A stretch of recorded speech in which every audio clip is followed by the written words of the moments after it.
All right, guys. Well, we are back after a long break, and I'm sure everybody remembers what happened in the last session. So let's go ahead and everyone roll a d20 for me. All right, Nayland, give us a recap of what happened last time. Last session, on session 6, we woke up in the inn to discuss plans. Quinn had sent us to the I Gotcha general store, and there we had received coats and equipment to head to Kraknar, where a winter storm was hitting us on the way there quite heavily. In the snow, we saw a royal with some guards being attacked by an owlbear and another owlbear. It's two owlbears. And we saved him and his friend. His name was Sir Reginald Ocelot. And we get our way afterwards. After he gives us a reward, we make our way to Kraknar and rest at the inn. I believe that's all off my memory. All right. Well, that sounds pretty good for me. I think also something happened to you, Czar, kind of close to the end, as everyone was kind of turning in for the night. Oh yeah, I was speaking to the bartender and she some people came up and said there was some trouble in the caves. What do you mean, some people? I'm just kidding. So the people, the guards there. All right. Yep. Yeah. Some rental guards came in and said there was some miners had yet to return from their shift at the mines up at Stonecaster Mountain. All right. So we are going to be waking up at the Icy Elk Inn, and it is early in the morning. Does anybody want to do anything off the hop? I think I'd better go to see my family real quick before we set out to the mountain. All right, perfect. So are you getting up a little bit earlier than everyone else? Yeah, I think I'm probably gonna try and get up, maybe an hour or so before everyone else, and just kind of get this over with before we have to go out. Classic interactions with family. Let's just get this over with. Okay, so you kind of slink your way out through the bedroom, trying not to wake up anybody. You make your way down into the main area of the Icy Elk Inn. You see Soldara over there. She gives you a wave and a nod, and you kind of wave and nod back as you're kind of focused on where you are headed. So you make your way outside, and it's a very brisk day, as it usually is in Kraknar when you first head out in the morning time. You get a very nostalgic, deep breath of that cold, frigid air that you grew up with as you make your way down the roads exactly where you need to go, which is to the Ember Forge blacksmith. And for this, what I'm going to do is I'm going to pull you aside, Holgram, into another voice channel. So we might spend a few minutes here, guys, so entertain yourselves as we're having a little conversation, okay? I will tell you a story. Oh no. Yes, well, there you go. DM, please. A story of great proportion. What happens when I'm not here is up to you guys. We shall be back. No. No, DM, please. Famous last Please words. don't do it. All right. You with me, Holgram? Can you hear me now? Yeah, there we go. Cool. Yeah, I didn't have push to talk set up on the. Yeah, it's alright. It's a Discord new yet. new channel, or different channel in the Discord there. We'll edit that out in post, don't worry. Alright, so you follow the road that you're very familiar with as you make your way to the Ember Forge blacksmith. As you approach, you see that the fires are already stoked, There's smoke coming out of the chimneys, a very familiar sight to you. And you make your way towards the front door and of the shop. And you can see out the side that you hear some banging and clanging, that very reminiscent sound of maybe your father or your brother working out back in the forge area. So what do you do? Yeah, I'll just head around the back. All right. So you head around the back, and a very familiar sight hits you as you see your father, Mordrum, and your brother, Dolthram, both working diligently very early in the morning to sharpen blades and forge some blades, as Dolthram looks over to the person that just approached and seeing you for the first time in about 3 years. He's a little awestruck, a little taken aback by who he's seeing in front of him. He looks over to you and drops what he's doing and runs over to you, gives you a huge hug. Holgrim, oh my God, it's been such a long time. How are you doing, brother? I'm actually doing pretty well. It's my first time back in the city in quite a while, and I actually stopped by the inn last night and saw Soldara. So it seems congratulations are in order here. Well, thank you, brother. I would have liked to have told you in person myself, but unfortunately, I didn't know how to get in contact with you. You kind of just up and left on us. Yeah, I'm a little sorry about that. I guess I was just kind of, not really in a great space, and really wanted to kind of set out and find something for myself, and I kind of did. And I'm kind of with a group of people right now who are trying to help others and do some good in the world, and yeah, that's where I'm at now. I'm sorry I've been out of contact for so long, but it's very good to see both of you. So you hear the banging that was happening behind you two as you're talking. Your father working on whichever item he was working on. It looked to be a nice long sword.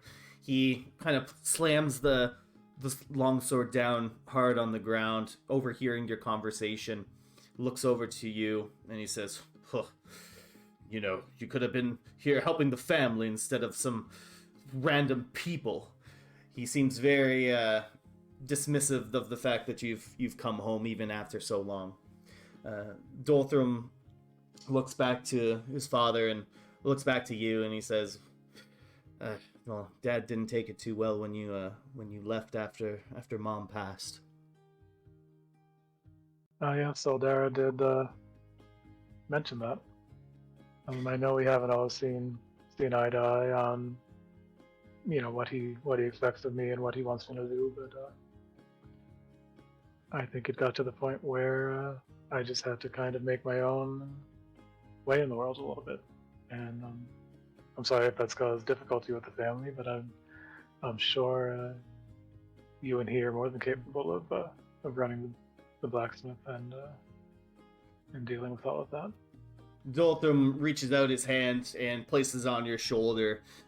You can see in his hands that over the last couple of years, they got a lot more thicker, a lot more calloused, some scars on his hand as he gives your shoulder a little bit of a jostle and pulls you in for kind of another like side hug, and he escorts you over to the front of the shop.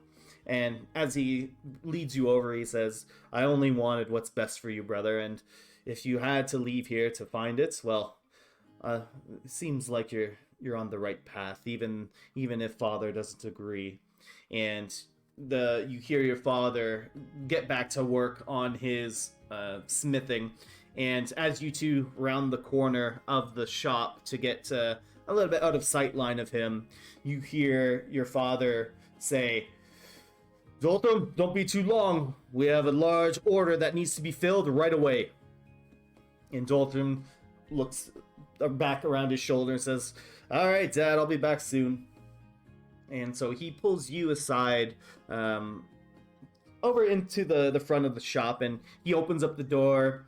It opens up, and the familiar sight of your family's store and blacksmith shop, where you spent your entire childhood growing up and learning the ins and outs of blacksmithing, armor smithing, weaponsmithing.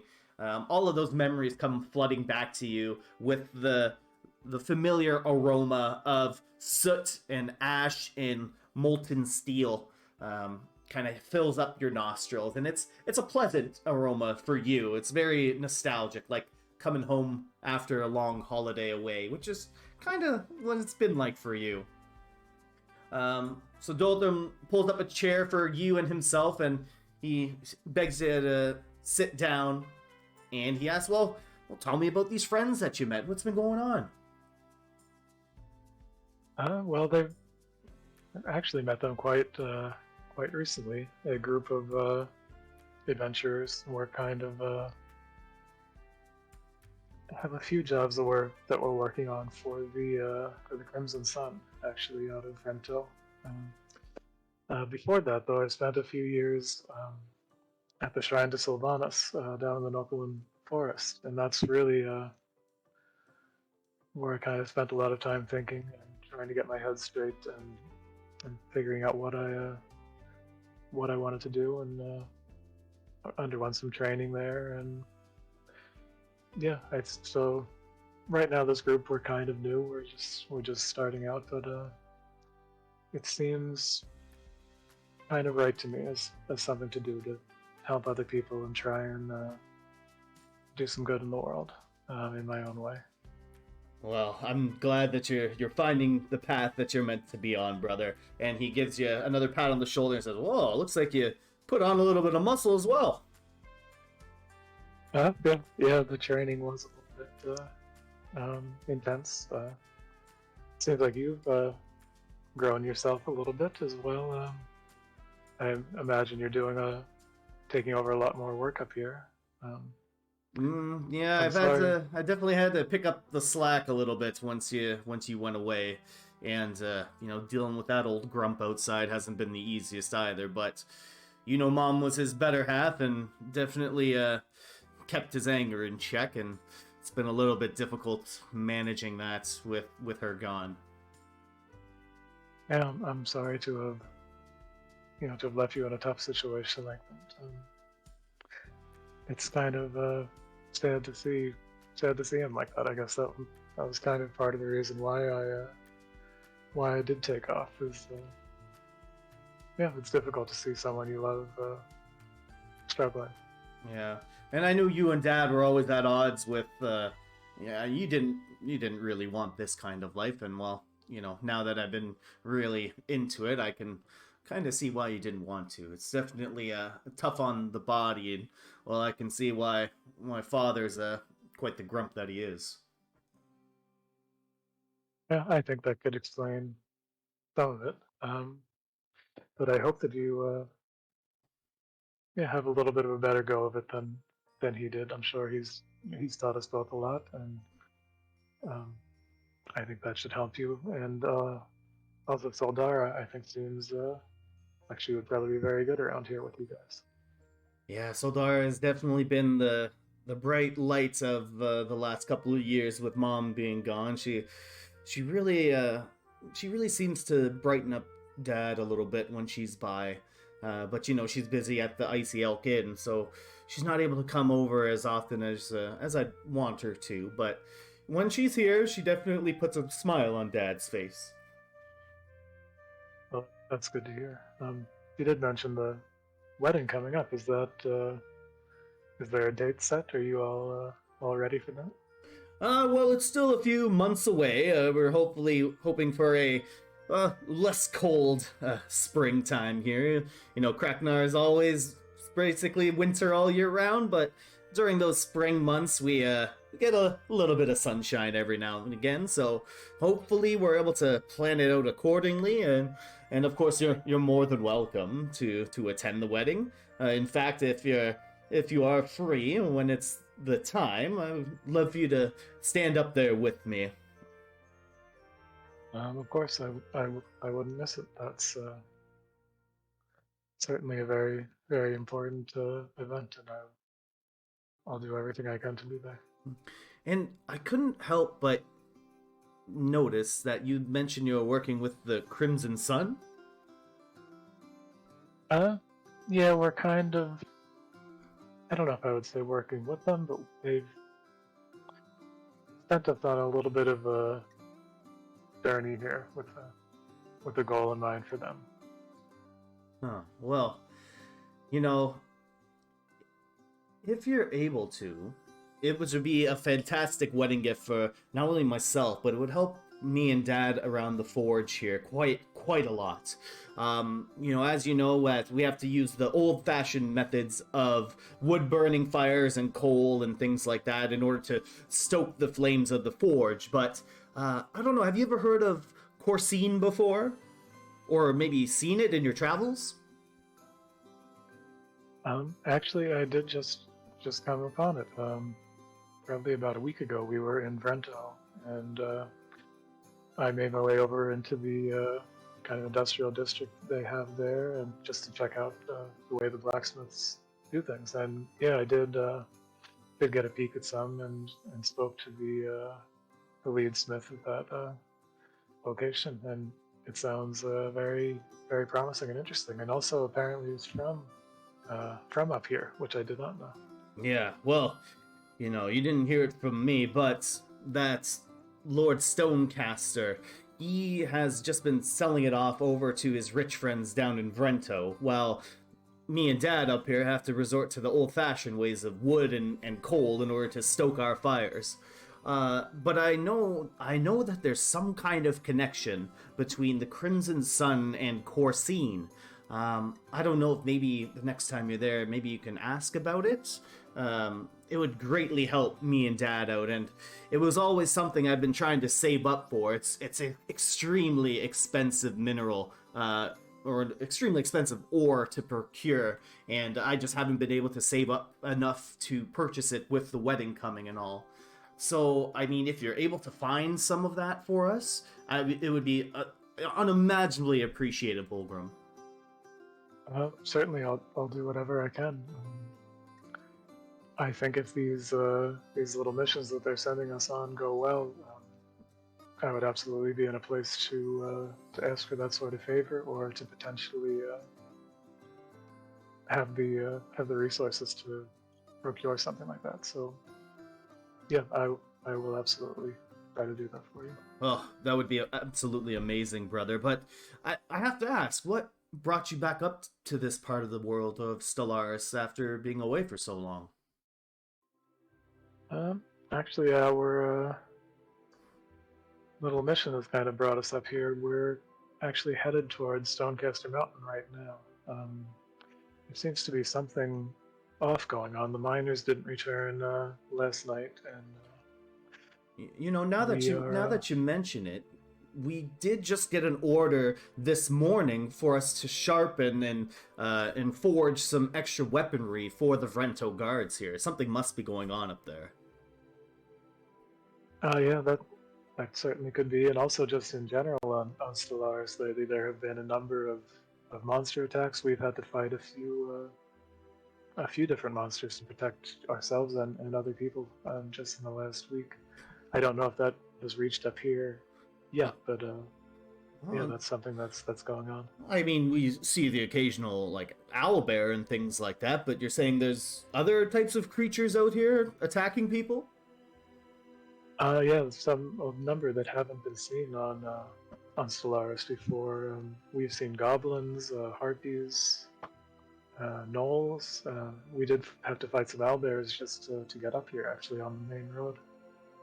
Wow, Holgrim, you have definitely lived quite the life since you've been gone from here. Yeah, it's been a bit of an adventure. The first few years were more peaceful, but yeah, it seems like there's just something strange happening in Stellaris that's a little bit unprecedented. So you're heading up to Stonecaster Mountain. maybe you might be able to get some unrefined Corsine up there. That's possible.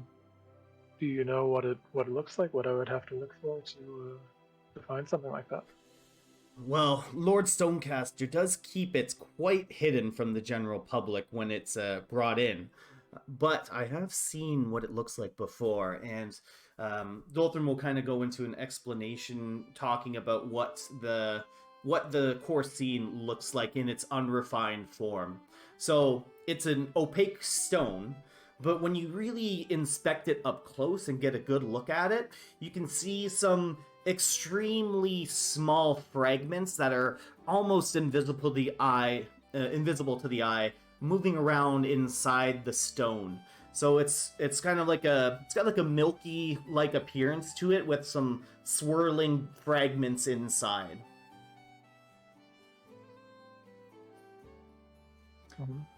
I will keep an eye out for that while we're up there. If I can get my hands on some, Well, I'll bring it back. Yeah, and I know that any Corsine that's brought down from the mountain is shipped down to Vrento, and I've heard in passing rumors that the Crimson Sun has something to do with processing it and refining it for, the properties that you saw it used for, like lighting the forges and keeping them heated.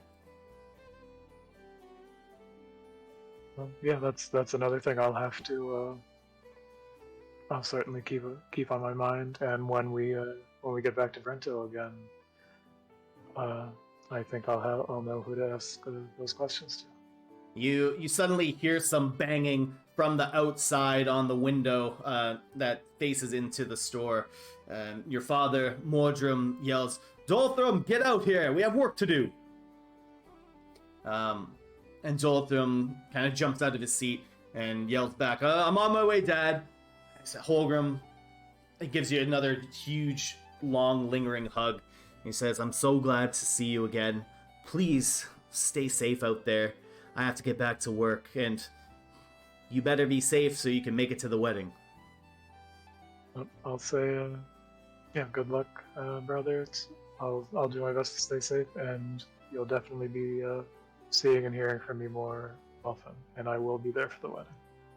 He smiles and nods at you as he heads out the door, and you just take a lingering second to look at the surroundings, look at the things that have changed and the things that haven't, and you look up on a mantle that's just above a small fireplace, and you see a picture of you, your brother, your father, and your mother, Ingwin, during some happier times. Yeah, I'll probably just kind of linger a little bit in there, just kind of look around and take things in before making my way back to the inn. Awesome. So you head out and you make your way back to the Icy Elk Inn, and we'll head back to the other channel.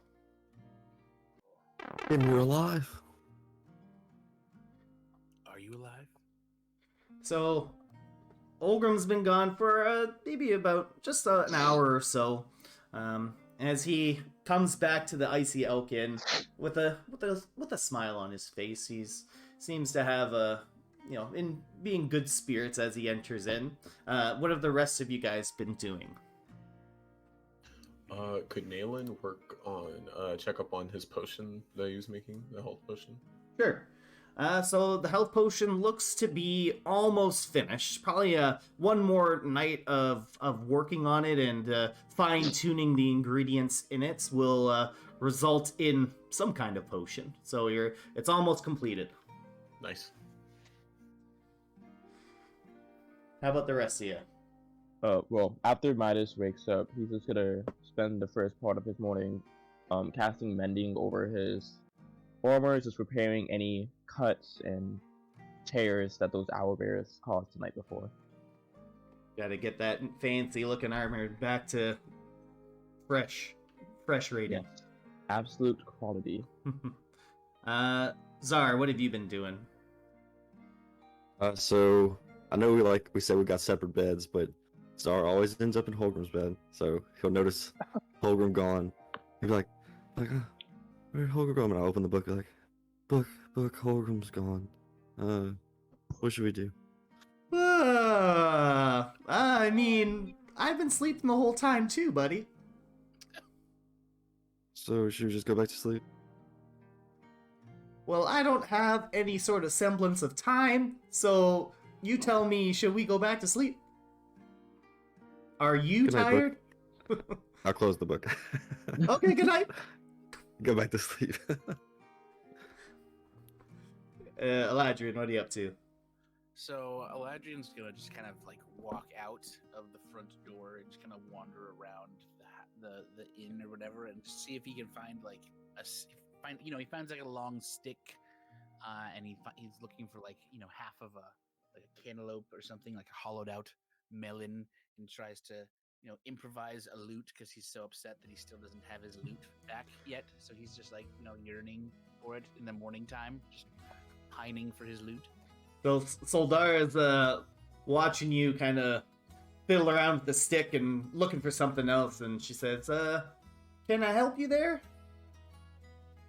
Well, I mean, if I'm going to be honest, yes, you can. Do you maybe, I don't know, have a lute lying around?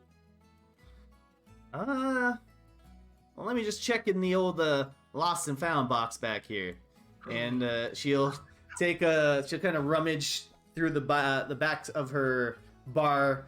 She kind of squats down. You hear some rummaging going on, and she says, no, unfortunately, I don't got anything quite like that. You're kind of one of the few musical folks that comes through here. Yes, I do seem to bring a little bit of culture with me. But I mean, if there's anything else I can help you with, I'd be glad to do it for one of Holgrim's friends.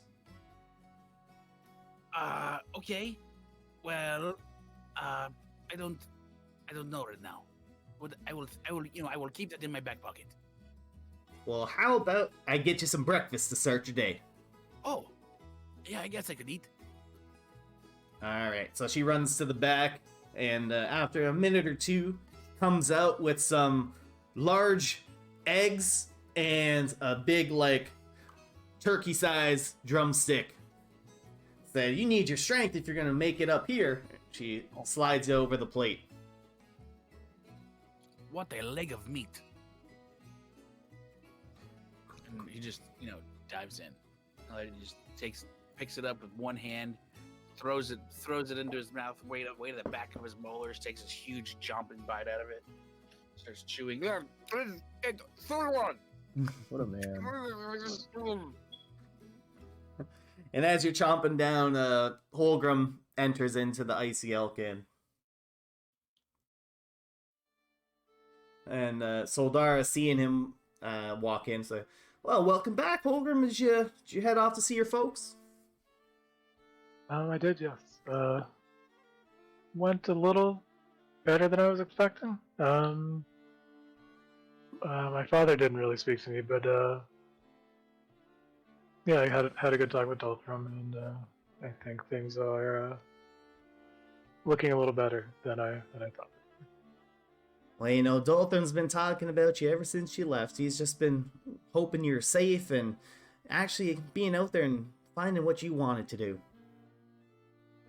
Yeah, that's what he kind of said, and I think that's what seems to be happening with me as well. So I do hope that we can find a way to help our father a little bit, but I think we're both doing okay right now. Well, you know what you could use right now is something to eat. And she's gonna run to the back and grab another plate of big eggs and a giant leg of meat. That looks perfect. I grab my plate and just walk over, sit down by Eladrian, and I know your Ember Forge boys can eat. That's true. All right, and as you two are chomping down, the other three, are you guys making your way down as well? Yeah, I'll probably head down for breakfast. I guess I can make an appearance also. Yeah, I'll Alright. start filing out after everyone starts leaving. All right, perfect. So you guys start kind of packing up your things and getting prepared for the day, and you make your way down, and you see Eladrian and Holgrim very happily chomping down on some big old legs of meat.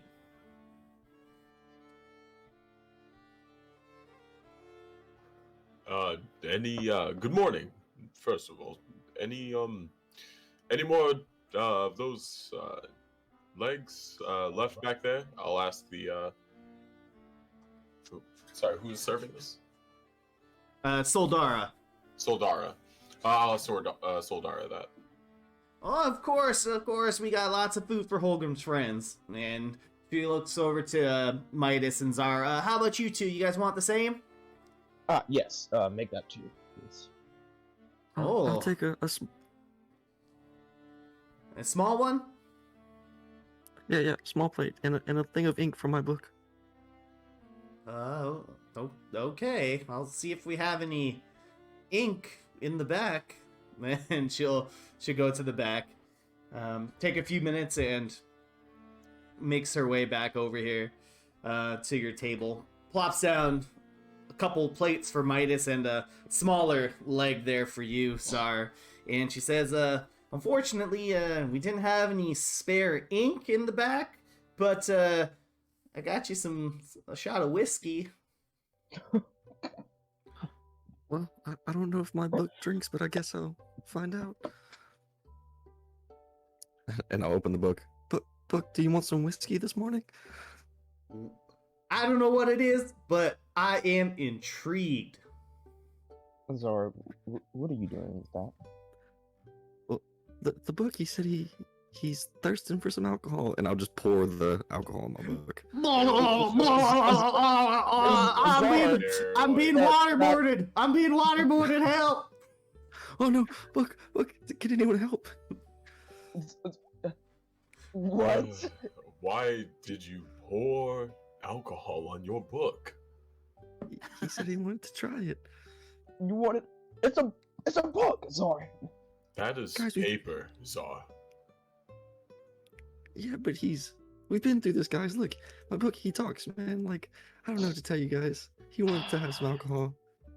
Are Who you am I sure to you tell him didn't no? have any Well, alcohol? how does the book enjoy the alcohol, Zar? Well, he's dying now. I have to dry him off, and I'll kind of like start blow on him, to, like dry him Neon off. kind of just like massages his temples, just like. Every day, I wonder, why were you chosen? I have yet to be answered that. As he's doing that, he'll look over at Holgrim. Holgrim, I noticed you weren't in bed this morning. Where'd you go? Oh boy. Well, I want to speak to my family a little bit. My brother and my father still live in town, so I just had a little bit of a catch up with everybody.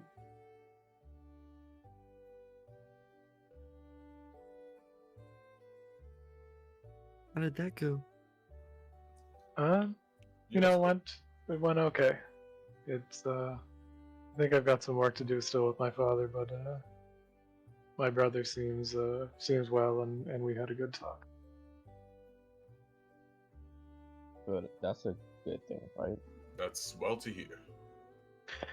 Yeah, I think it was a bit of a relief, actually. It's been over 3 years since I've been back here or really had contact with anyone. So, yeah, I'm glad I had the time to stop in while we were here.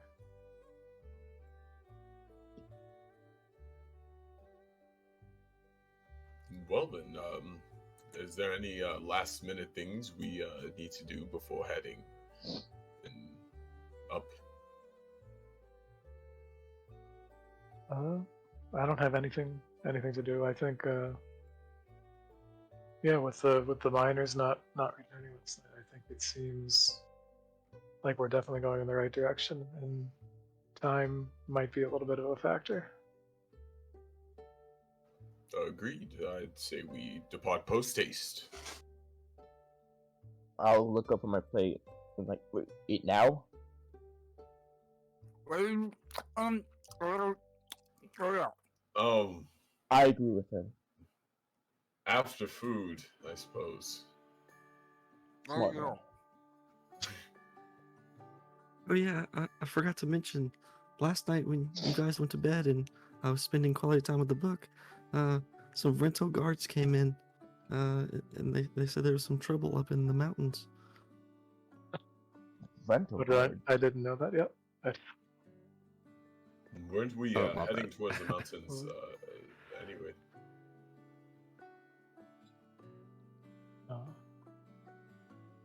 Yeah, we were. I thought I'd inform you guys. Sorry, I forgot to say it earlier. And Soldara, kind of overhearing your guys' conversation, she said, "Yeah, yeah, me and your friend. What's your name again? Zar? Is that you? Yeah, Czar, and this is Book. Oh, hi, Book. So yeah, last night these guards came in and they said that the miners hadn't yet come home, which is not unusual for them to be late every now and again, but those guards coming in at that hour, definitely something unusual was happening. But you guys are planning on heading up to Stonecaster Mountain? Yes, it seems. Okay, I mean, they don't allow just anybody to go up there. It's kind of a private mining operation, so you might have some troubles getting in there.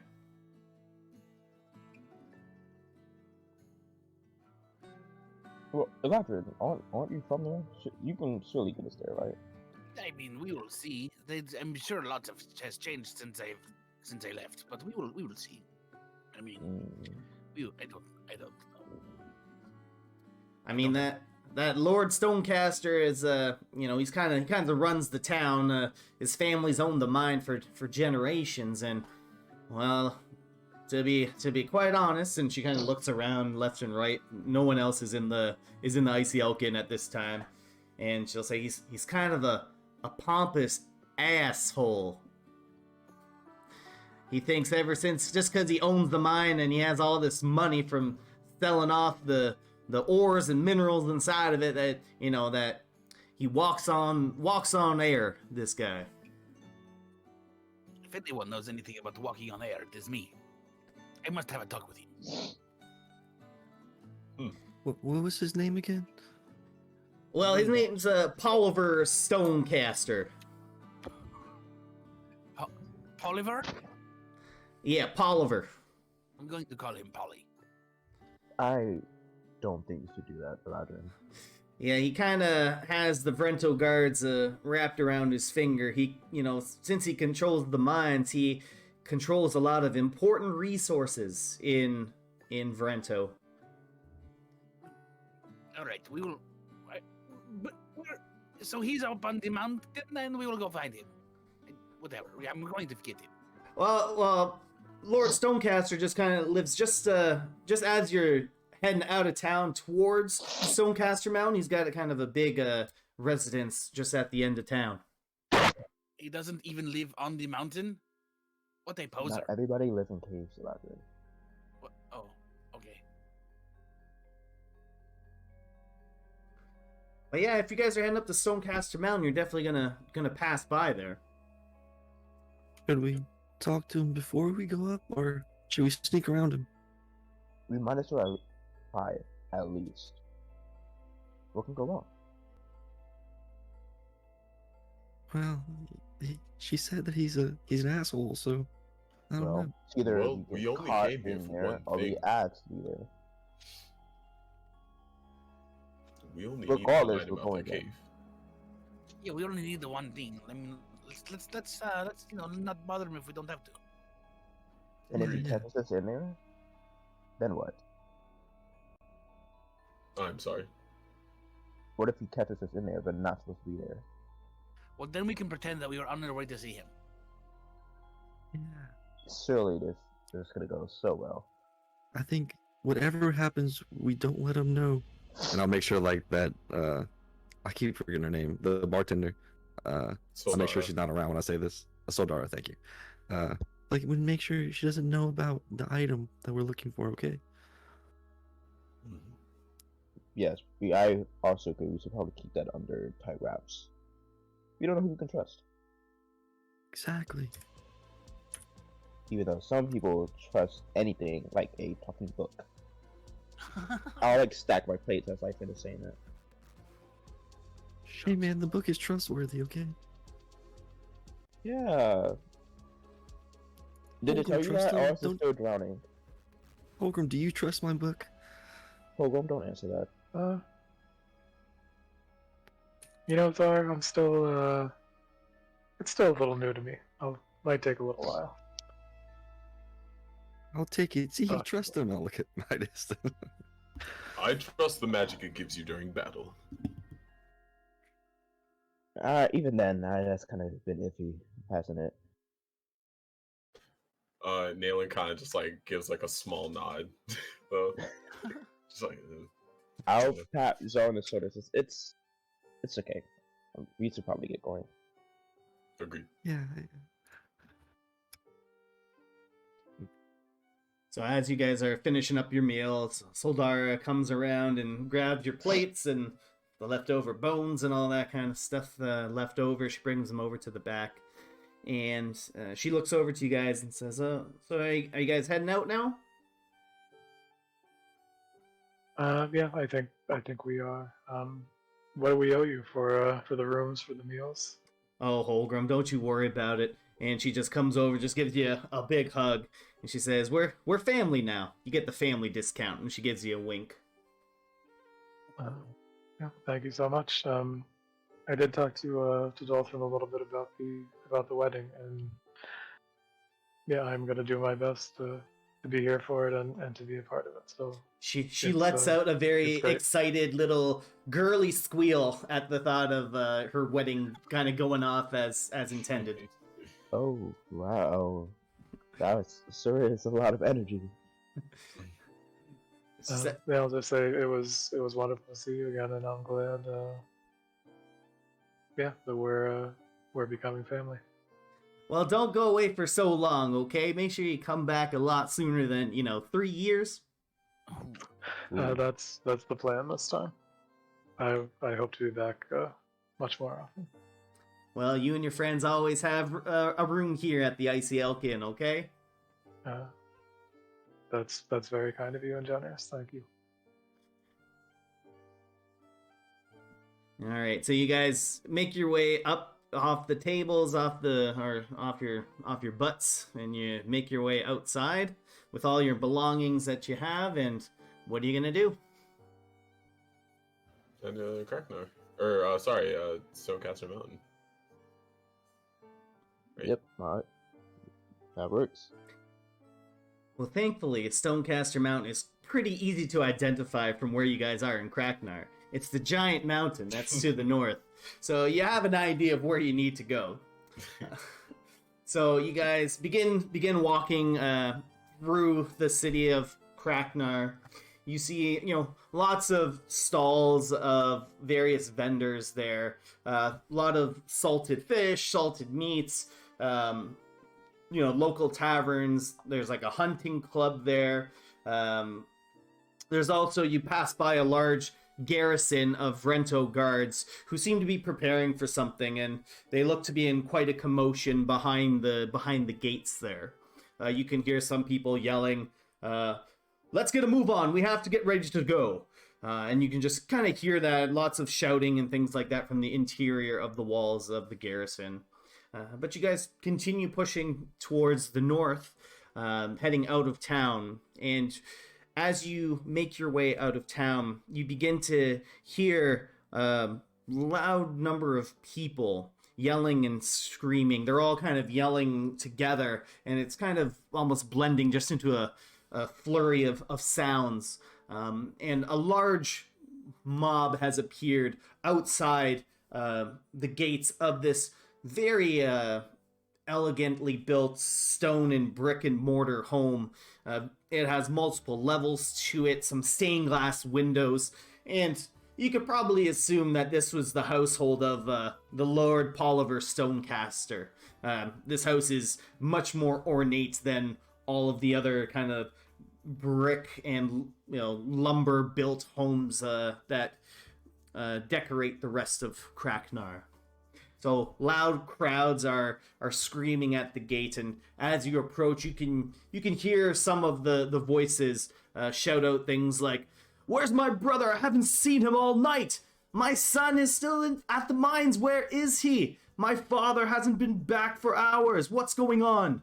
You just hear loud varieties of similar intentions being yelled at the guards, and Nayland, because you are quite tall, you can pretty much see over top of everybody. And you see that there's a few Vrento guards lining the gate, holding the crowds back as they're kind of, like mosh pitting almost a little bit at the gates, trying to find answers. I'll describe the scene to the rest of my party. That can be good. So what do you guys do when you encounter this situation going on? Do we want always to? Do we want to kind of offer assistance to this Is there anything group, or do we want to do? just kind of sneak by and try and go about our business? It seems I'd like say a large we group use of this as people a to help. distraction. We're here for one reason, so we might as well stay on that path. It If all the may people are have here, connection then they're to all the distracted. creatures popping about. I can try to sing them a song and calm them down. Last time you tried that, I think it did the opposite effect. Okay. I mean, you have a point. I tend to. Should can- we question the gods to learn further? They probably won't even tell us anything. It does mean, seem if you- likely that our mission might have something to do with what's going on up there. There might be like a two birds, one stone situation. Yeah, I mean, and man, if you never ask, the answer is always no. So we should try asking them, see what's going on. We should just ask them. Yeah, why the hell not? Yeah, I guess like can I push through the crowd a little? So I will say it's probably a crowd of about, maybe like 80 to 100 people. So there are quite Ooh. a few people there Oh. yelling quite early in the morning. You are like tall enough to see over them. However, you might have to push quite hard to get through the ranks here of Can people. I try to just use my height and kindly just be like, excuse me, as I overlook upon them, and try not to do I have to push through? So you are coming into a crowd of some very concerned, very angry people. They're a little bit taken aback as you try to push your way through, but they're honestly not even paying attention to you. They're more concerned about their loved ones that they have not seen return yet from the mines. So very hard to get their attention to politely ask them to move out of the way. But I will say that you get in probably midway through the crowd before it just gets way too congested and all of you are basically getting knocked around back and forth in the middle of the crowd. But Nayland, from where you're at, you can see and hear someone step forward from the Vrento guards. And when you are able to get a good look at them, Nayland, only because you're so tall. Yes. You're a tall drink of water. So one of the guards, or one of the Vrento guards, steps forward, and you notice almost immediately that they are quite different from the rest of the Vrento guards. More than likely, someone of a higher ranking than the rest of them. Where all of the guards tend to have a very uniform, armor and things like that. This particular person, who is a tabaxi, so a feline person, she's very similar to what a snow leopard would look like. So white coat, speckled black coat along with the white fur. Very shimmery blue eyes, and she addresses the crowd and says, "Everyone, please, please, we will get word from Captain Xander soon, and we will investigate what's happening at the mines, but please be calm." And that's just, as she says, "Please be calm," she's just met with a flurry of insults and things like that, just more concerning words about where these people's families are. And Nayland, you can also see at the top of the home of Lord Stonecaster's home, there's a balcony where you can see what Mr. Stonecaster looks like. And just from the glimpses that you're able to see, he is a rather rotund man with very much thinning hair and a wispy, scraggly mustache. He does not look like he gets much exercise. And you can see him just waving off the crowd and saying, "Get off my property! What do you think you peasants are doing here?" And that is definitely not helping the the current emotions of the crowd that have gathered in front of his house. And in the crowd, Holgrim, you actually notice someone who is actually has like it looks like people are purposefully giving him a wide berth of space from where he's standing. So, you know, the mosh pit is like actively avoiding this person. And because you've lived in Kraknar for a long period of time, and Eladrin, do me a favor, roll a history for me. Only because you're pretty familiar with the area. All right, you're just like you've Wow. forgotten completely who this person is. You know, you've had more things to worry about in your life so far. But Holgrim, seeing this person, you recognize that this is Talhund Dulmore, and from your recollection, you know that he is the leader of the Temple of Dumathoin, and they are a group of dwarven clerics who follow the goddess of Dumathoin, who's the patron of shield dwarves and the dwarven deity of mining and underground exploration. Ooh. So this particular gentleman, give me a sec. Where is it? Okay.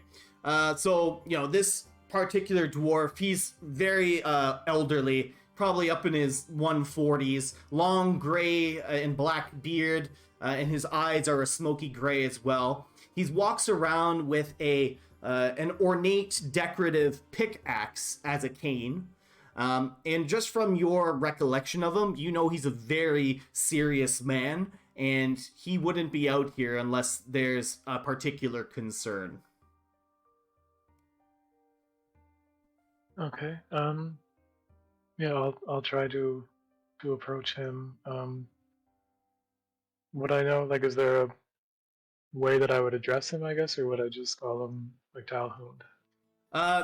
Talhund is like the official like title. Oh, okay. So like Talhund are like the name of like, you know, like the equivalent of like you would say like priest or father kind of thing like that. So you could address him as like Talhund and show some modicum of respect to him. Yeah, I'll do that. I'll walk up and say, Talhund, my friends and I, we're headed up to the Stonecaster Mountain, and we've noticed there seems to be a bit of trouble brewing. Is there anything we can do to help? And can you tell us anything about what's going on up there? The Talhund kind of looks over towards you and he nods and he says, "Hello, my child. Well, a few of my other priests have usually make trips up to the mountains with the miners as a form of bringing Dumathoin's influence to the mountain, and they have not returned along with the other miners, and of course when my people are missing I grow quite concerned, and they've been late before, but never to this extreme." I'm not quite sure what's going on myself, and as usual, Oliver Stonecaster is trying to think of a polite way to say this, quite flippant of the issues that are going on. Yes, I do remember. I remember his attitude well. But is there anything that we could do for you? Where do you know where your men would have been, or anything to look out for if we make it up there ourselves? Well, the mines are owned by Oliver Stonecaster, and he does have the Vrento Guard backing him up, and they tend to keep the mining operation a private affair. It does take quite a bit to get into the mine, if you catch my drift. But I'm just quite concerned about what's happening up there. We've never had anything happen quite like this, and I've received word from down south that there's monsters attacking. Yes, we just came from down there, and yeah, there's a number of monster attacks, and they all seem to be not usual for the island. It's all very, very new and very strange. Hearing you say that you've encountered these monsters, he picks up his pickaxe and kind of brings it up to he nods his head down, and he brings the pickaxe up to his lips, and he kind of gives it a little kiss, and he says, "Oh, may Dumathoin protect those miners." And then, as that happens, another kind of flurry of yells and screams occur, but they are actually occurring from behind the giant crowd as a platoon of Vrento guards led by a large man approaches the crowd. And with this large voice, the person leading the platoon of men says, "Everyone, back to your homes! The Vrento guard shall see to it that the miners are returned back to their homes." And the man that you see in front of you, he's quite large. He's a big, burly human man. He's about 6'3". He's got a bald head and a goatee, and you notice that he has some fur-lined plate armor. And everyone around, as soon as they see this man, everyone silences. Everyone zips their lip real fast, and the crowd goes silent. And you hear this big man say, "Sergeant Mary Ice will escort this garrison of men towards the mountains, and we shall investigate what is going on. But for now, everyone return to your homes, and no one is under any circumstance to approach the mines at all." And with that, the crowd you hear some muttering amongst themselves, and you hear someone says, "Oh, Xander, Captain, blah, blah, blah, blah. So Xander, Captain Xander, blah, blah, blah. So Mary Ice, blah, blah, blah, blah, blah." And you just hear some whispers and things like that. As the crowd begins to disperse, you once again hear Oliver Stonecaster shout over the crowd, "Thank you very much for getting these rabble-rousers off my property, Xander. Make sure to look for quite the charitable donation to the Vrento garrison this coming holiday." And the large man, who you can now assume to be Captain Xander, looks over to Oliver and kind of gives like a very flippant nod and thanks. And as he once again crowd controls the people back to their homes. And the platoon of Vrento guards begins marching up to the north, and that feline tabaxi that was standing in front of the gates begins to join them and puts herself at the front of the line and orders them, "All right, men, let's go!" And they begin to march towards Stonecaster Mountain. The Talhund looks over to you, Holgrim, and he says, "Well, I'm glad Captain Xander was here to settle out this crowd a little bit. I'm sure the rental guard have everything under control. There's quite a few of them there. I'm sure they can deal with anything that's up there. And I would hope so. he pats you on the shoulder and he says, Dumathoin, bless you, my child, as he makes his way and follows the rest of the crowd. And the dummy coin to you too. He doesn't break stride, he just continues walking. Well, if we had any opportunity to go without being seen, there it is. Yeah, I don't know how we're gonna do this, guys. Well, I think I have an idea. What? What is your idea? Well, obviously they're gonna have somebody guarding the front, right? Obviously. So, what if one of us manages to convince them to move? Oh.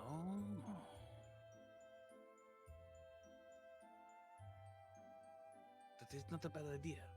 I know it's not, because I thought of it. Oh. Especially if they look like, in mid-sentence, I'm gonna touch a button on my armor and cast Disguise Self. So as my armor glistens, it changes to the rental guard uniform. Ooh. Especially if they look like they belong in the guard. Wow. Now that was cool, man. I told you I'd do more than this, so. Yeah, that was really fast. So, I believe it'll work. I hope at least. And if it doesn't work, we can just blame it on Ladrian. Wait a minute. We don't have all day though. This spell only lasts us for so long, so if we're gonna move, we should do it soon. Okay, so go now? Yes. I'll confront the guard that's holding the entrance, if there is anyone there. And y'all just stay out of the sight.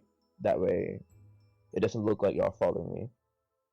And then I'm gonna convince him to leave, and then y'all come in. Does this work for everybody?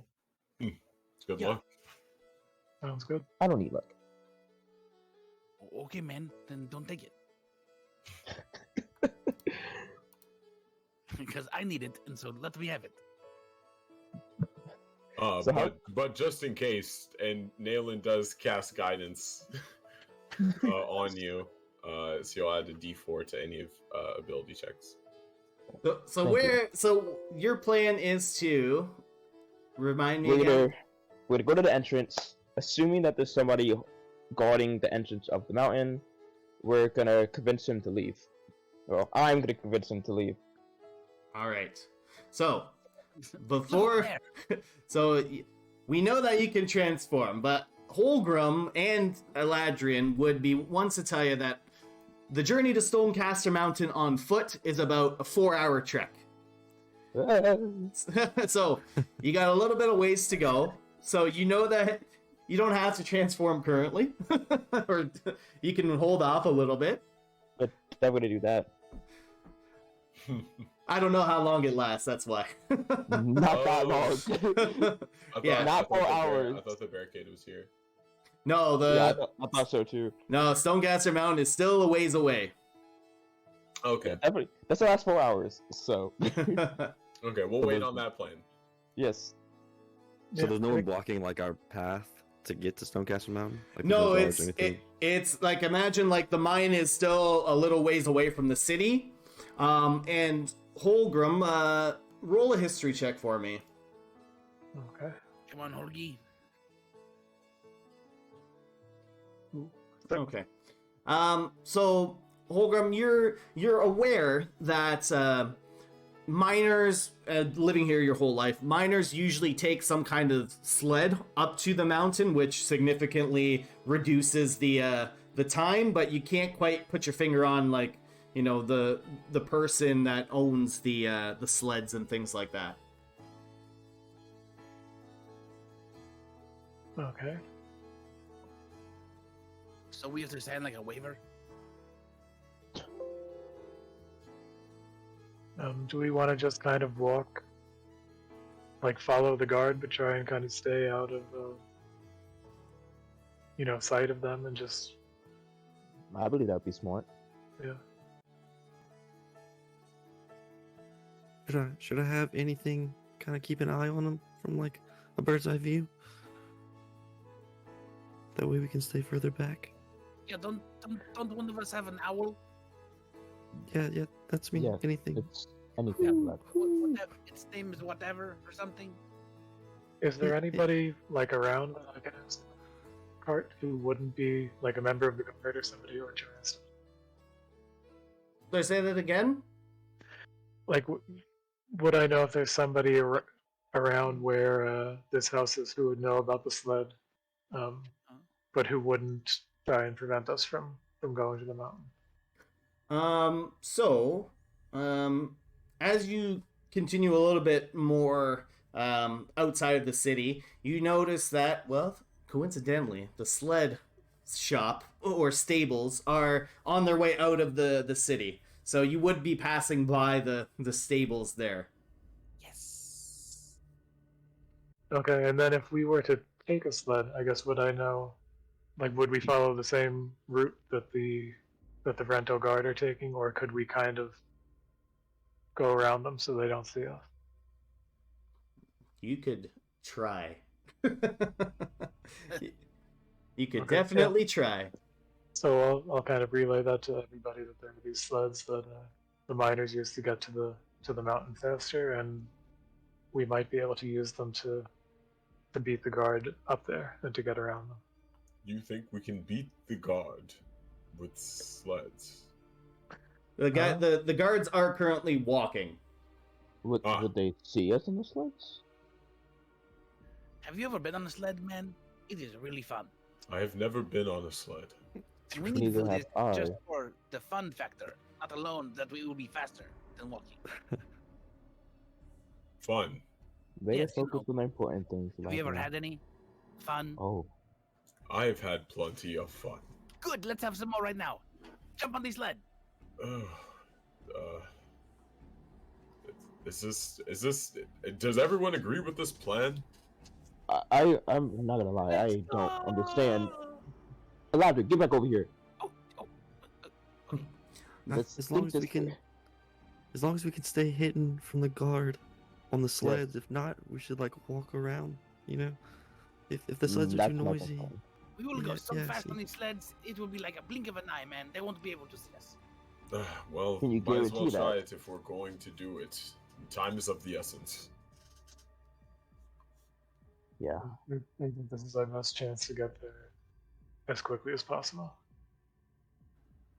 Well, Holgram, it's your idea. You lead us. All right. So I guess I'll go into the stables and see if anybody is willing to rent us the sled, if that's how it works, or if we can just All right. just grab one. Yeah, so you guys make your way over to the sleds, and you can see that that platoon of Rento guards are making a very good pace, and they're quite a ways ahead of you now. And as you approach the sled or the stables, I should say, you notice that these stables are quite large. It looks like they probably house quite large animals as well. And some of the tracks that you see in the snow, the sled tracks are quite large as well, lots larger than what you would assume for like a 1 or 2 person sled. But you don't see any sort of animals there, or really many people, but you do hear kind of a rustling on the inside of like the little shop that's the little building that's attached to the stables. Yeah, I'll head inside and see what's up. All right, so as you approach the front of the building, you see a little bit of a banner head, not a banner, something made of wood, a plaque, placard that says "The Runners" on it.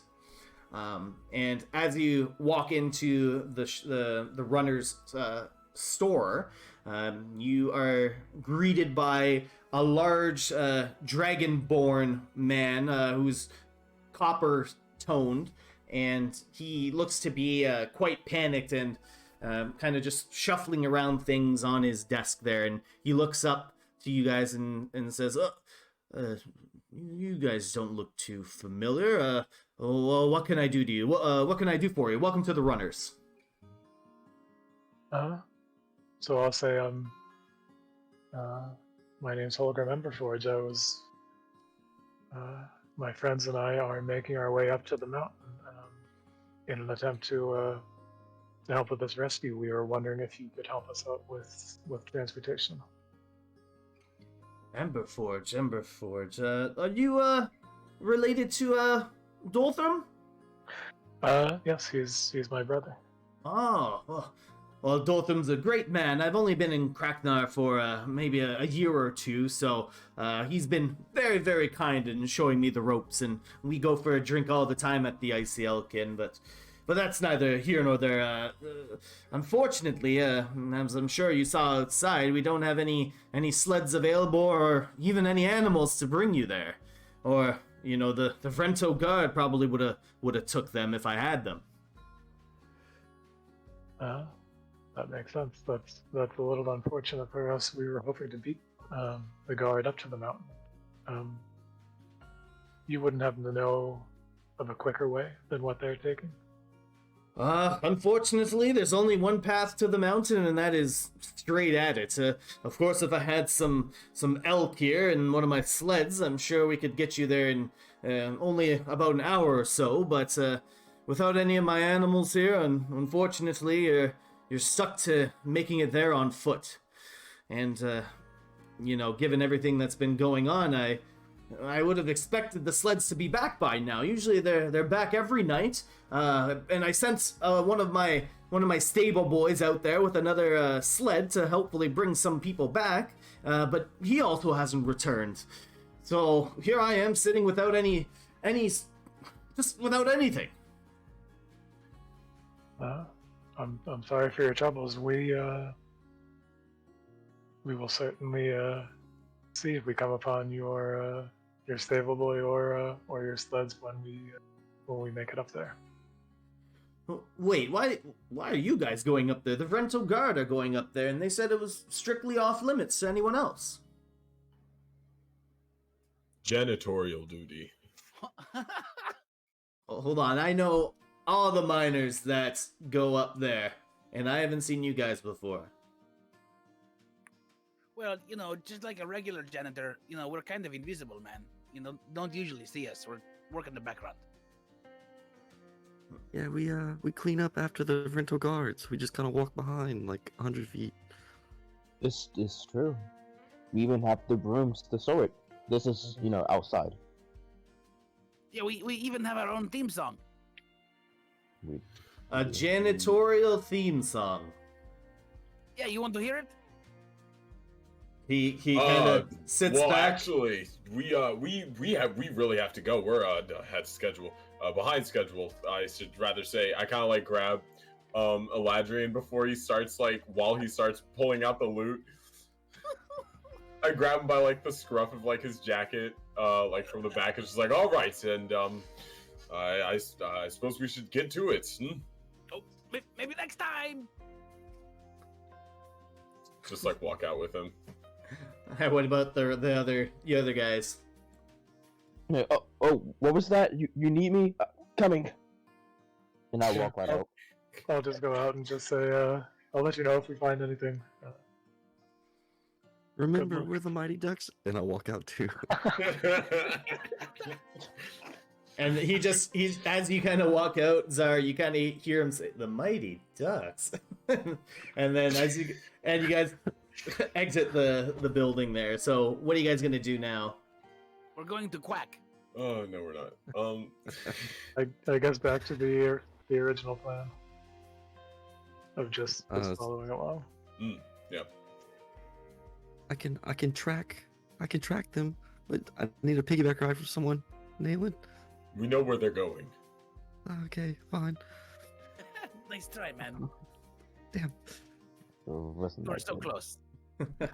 Not even. Let's go. All right. So as you guys begin to make your trek out towards Stonecaster Mountain, you make your way maybe about 30, 40, 50 feet out, and you know, you guys are kind of looking over your shoulder and stuff like that, and you Nayland, because of your passive perception, you notice kind of out of the corner of your eye that the Dragonborn man kind of peeking outside of his door and looking at you guys as you make your way towards the mountain. And he exits his building, throws on a cloak, and starts walking towards Kraknar. And How far? so he's about 50, 60-ish feet away from you. Kind And of he- just point him out. And he's walking towards Kraknar as you guys are going the opposite direction. You guys see that? That guy over there. What about him? I'm not sure. He was staring at us just a bit ago before heading off. Zara, can you get a better look or something? See what he's up to? Just don't propose to him. Yeah, sure. You No, don't. Imagine, shut up. I'll send anything kind of after him. I'll keep him like 30 feet above the guy. Just see where he's headed. All right.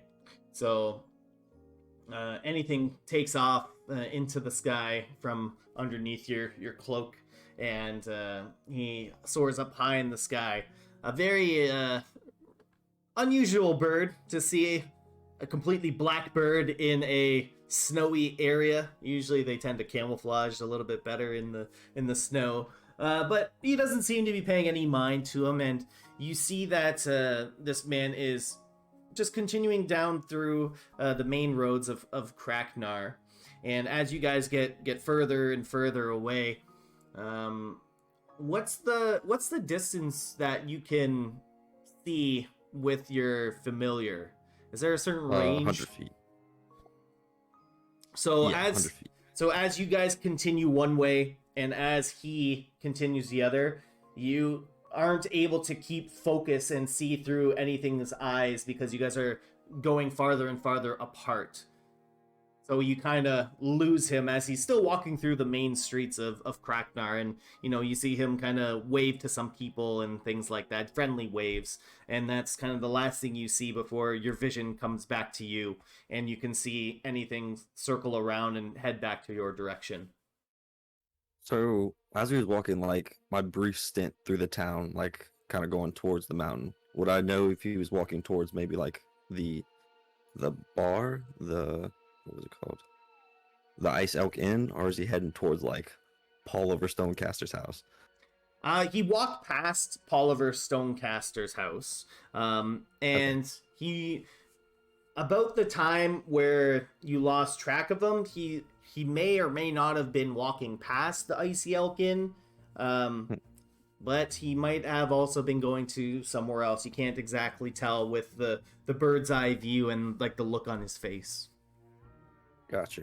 So yeah, so as I snap back in, I'll well, he didn't go to anywhere that I know of in Kraknar. He passed up the Stonecaster guy's house, so he's not gonna. I don't know. He passed the Icy Elk Inn as well, so he might just be going shopping or something. Going stop. I mean, that is definitely a possibility. Is it likely? I don't think so. He is not our main concern, but keep an eye on him. If he does come near. Gotcha. I'll keep perimeter with anything, and I'll kind of mentally connect with anything and just say, "Watch out for that guy," or anything getting close to us, and I'll send him 50 feet in the air. All right, and you telepathically hear a back at you. Little owl response. And as you guys begin your 4-hour trek on foot up the snowy mountains, we'll take a quick break right now. Excellent. Cool. Sounds good. We'll go like 10 minutes. If that's good with y'all. Absolutely. Yes, sir. This is fun. Did you miss it? I miss role playing with y'all. Yeah. Same. I miss the chemistry between our party. It's very funny.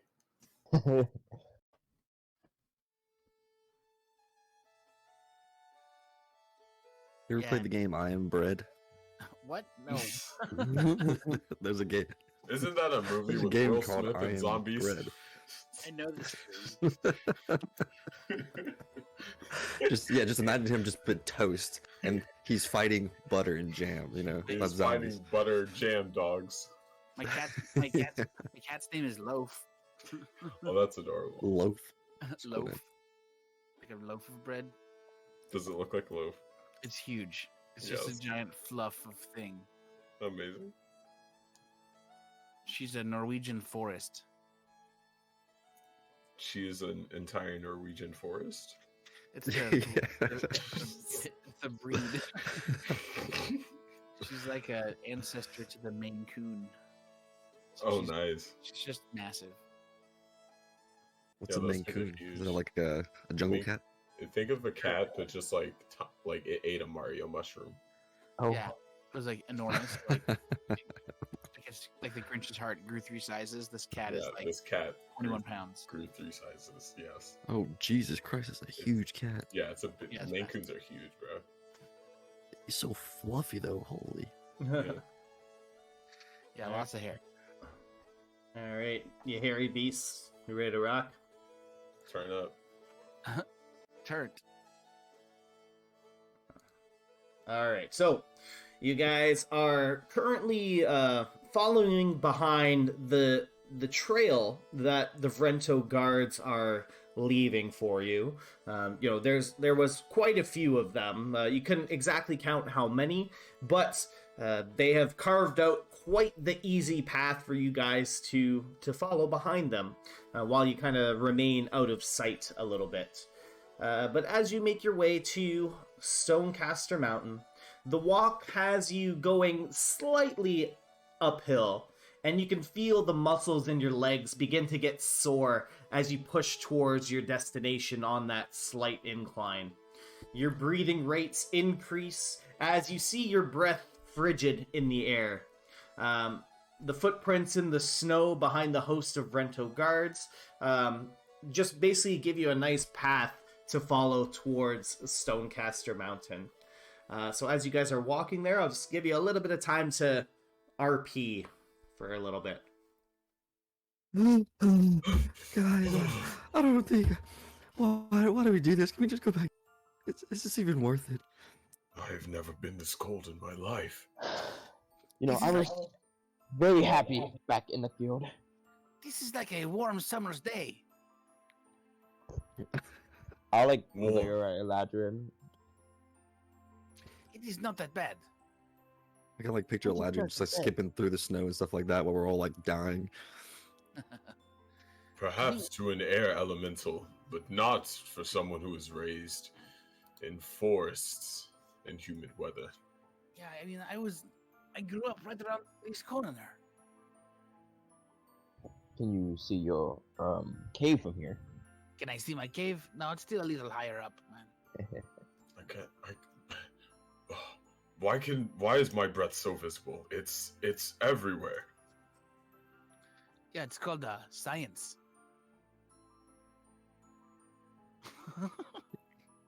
Yeah, you see, I read What in this is book that? one time that oh jeez, I What don't is even want that? to explain this. Never mind.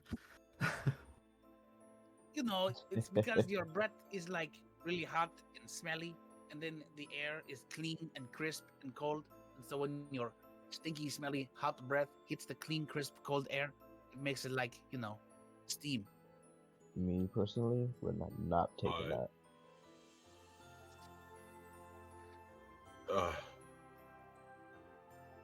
Yeah.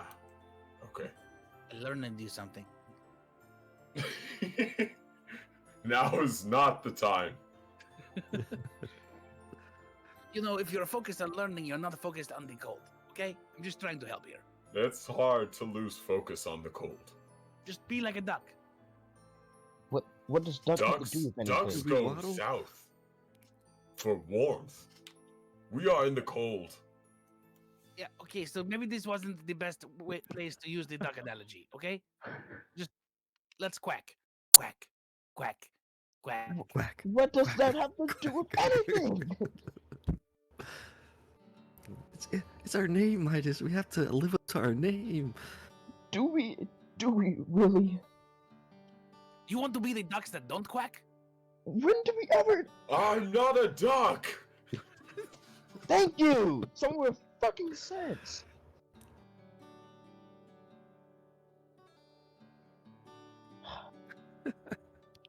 How you doing, Holgrim? How you holding up back there? Yeah, Holgrim's doing fine. He's not really too bothered by the weather. He's kind of used to it, and he's kind of starting to quack a little bit under his breath. Yes. A family that quacks together stays together. You're not getting a good crack out of me. I'll call anything back down and kind of stuff them in my jacket to keep them warm. Anything kind of like very fast, like dive bombs down to get into your warm jacket. There's like little ice crystals on the tips of its feathers, and it's shivering a little bit. And he's like, "Kurr, kurr." Was that the quack? Yeah, he quacks too. Such a good, It's okay, such a little good buddy. bird. I'm starting to think y'all don't even know what a crack sounds like.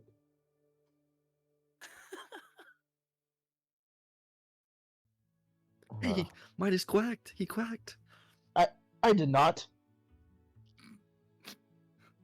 Technically, you I'm did. inclined to believe the boy.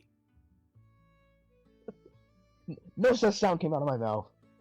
You must have heard the snowstorm. Obviously. Snowstorms don't make quacking sounds. Nathan, shut up. But you do, Taylor. My name's not Taylor. But this is so confusing. When's that snowstorm when you need it? So continuing your guys' approach to Stonecaster Mountain, you guys are shocked at the gargantuan size of the mountain as its peak breaks through the clouds high in the sky. The rocky exterior is lined with jagged rocks that give the mountain the appearance of a malicious fortress. But Eladrian, you find the sight of Stonecaster Mountain to be a bit nostalgic, as you remember the years of your youth growing up here and spending your time navigating the treacherous mountain paths to and from your family's cave home on the side of the mountain. Oh man, I remember this like it was yesterday, like right before I left on my adventure. The wind was blowing, the sun was shining, the air was brisk and cold. It's very, very similar like today. Man, it has been so long since I've been back here. You see, just up around this corner here is where my cave, my family cave is. And when you say up around the corner, Eladrian like points up, like really high, up on top of the mountain. like another 50 feet up. That is a very tall corner. Well, I mean, it is just one really long corner. You just have to keep going around it and up at the same time. Is it really around the corner? Yeah. If it's There's also science. What? This long corner thing, this explanation. Yeah. Is it science? You know, you always have to use the blue folder. what? I'm so utterly confused. But why would it be blue? Wouldn't it just get hidden in the snow? Shouldn't it be green? Green. Okay, we can do green. I told you. Good ideas in my head. But math is always red. Let's. Math is Oh. always red. But it could be blue. So getting ever closer to it's getting ever closer. getting ever closer to the mountain, a very cold and frigid wind blows down from the mountain tops that rings like a howl as it passes through all the jagged stones that line the mountain's surface, and it howls in your ears. And you can see that there's those multiple foot tracks from the Vrento guard, and there's a lot that are various sizes. And Eladrin, I'd like you to make a survival check for me. 4. Wow. The rolls are not good Alright. there. So you see a wide variety of footsteps, and they're all varying size. Some are like bigger, and some are a little bit smaller. But that's all you can kind of tell. And some of them aren't exactly in line with the path of footprints that you have been following up towards the mountain. But that's So- all you can see. So I get distracted, right? And I kind of pull my head up and I look back at the group. I'm like, "Do you want to hear the music of the mountain?" And I take my pipe, I take my bird flute out, and I just hold it up, right? And so I let the wind blow across the top of the flute, and like the wind knows that it's playing an instrument now, and it makes its own tune, right? So it's not like anyone else is playing it. It's the mountain of it's the magic of Stonecaster Mountain playing its own music. And what you guys hear is basically all the notes of the flute going off simultaneously. So it's just like one loud giant whistle. 11, put that thing up! It's beautiful. It's not gonna be beautiful when I bash it against your head. It's Oh, horrid. You're so always threatening with me, I violence. ain't doing anything. Shut up. Too cold for all of this. Can Sorry. we get a performance check from the mountain? It's a natural 20. I rolled it over here. It still Hell sounds the yes. same. Beautiful. Fantasia. That is the most beautiful thing I've ever.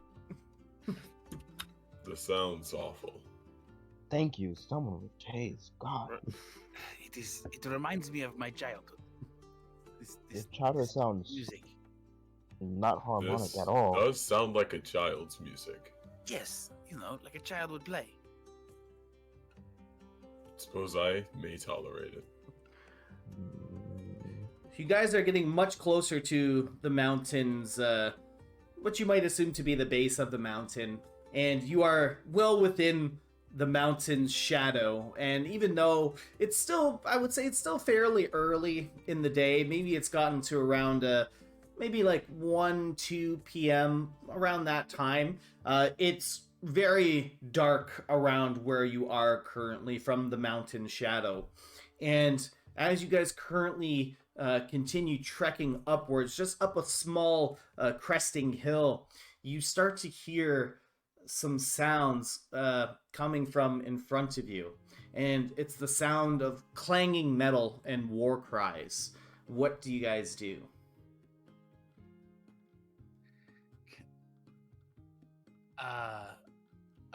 Guys, it sounds like there is a angry lady in the kitchen, like banging pots and pans together. Do we want to send Nazar's bird up again and just kind of see if we can get a lay of the land before we decide what to do? Yes, anything. Can we send anything? Is it still like it's like freezing cold and like the wind's blowing and stuff like that? It's a pretty heavy wind from where you guys are currently. Imagine the wind just like going right down the mountain and then just kind of blasting like away from the mountain. So it's kind of like riding the mountain downhill and then just blasting out from the mountain. So it's quite a pretty strong headwind. I mean, you could try and have anything go up there, and it's still pretty cold up too. So- Yeah, so I'll kind of open my coat and I'll look at anything. I'm like, anything? You think you're up for this, bud? And I'll kind of try to like pull him out, and he just like nudge further into my coat, like, all right, buddy, I understand. He turns no, he turns anything- his head like sideways, like all the way sideways, like with a really pity me head sideways kind of look towards you. Those big freaking eyes. I'm like, oh, okay, buddy. I'll kind of pat him on his head. It's all right, and I'll kind of wrap him back up in me. Well, he can't. He won't do it. Wait, the one thing that's supposed to spot them that you want to participate is too cold. Hey, man, Any other ideas?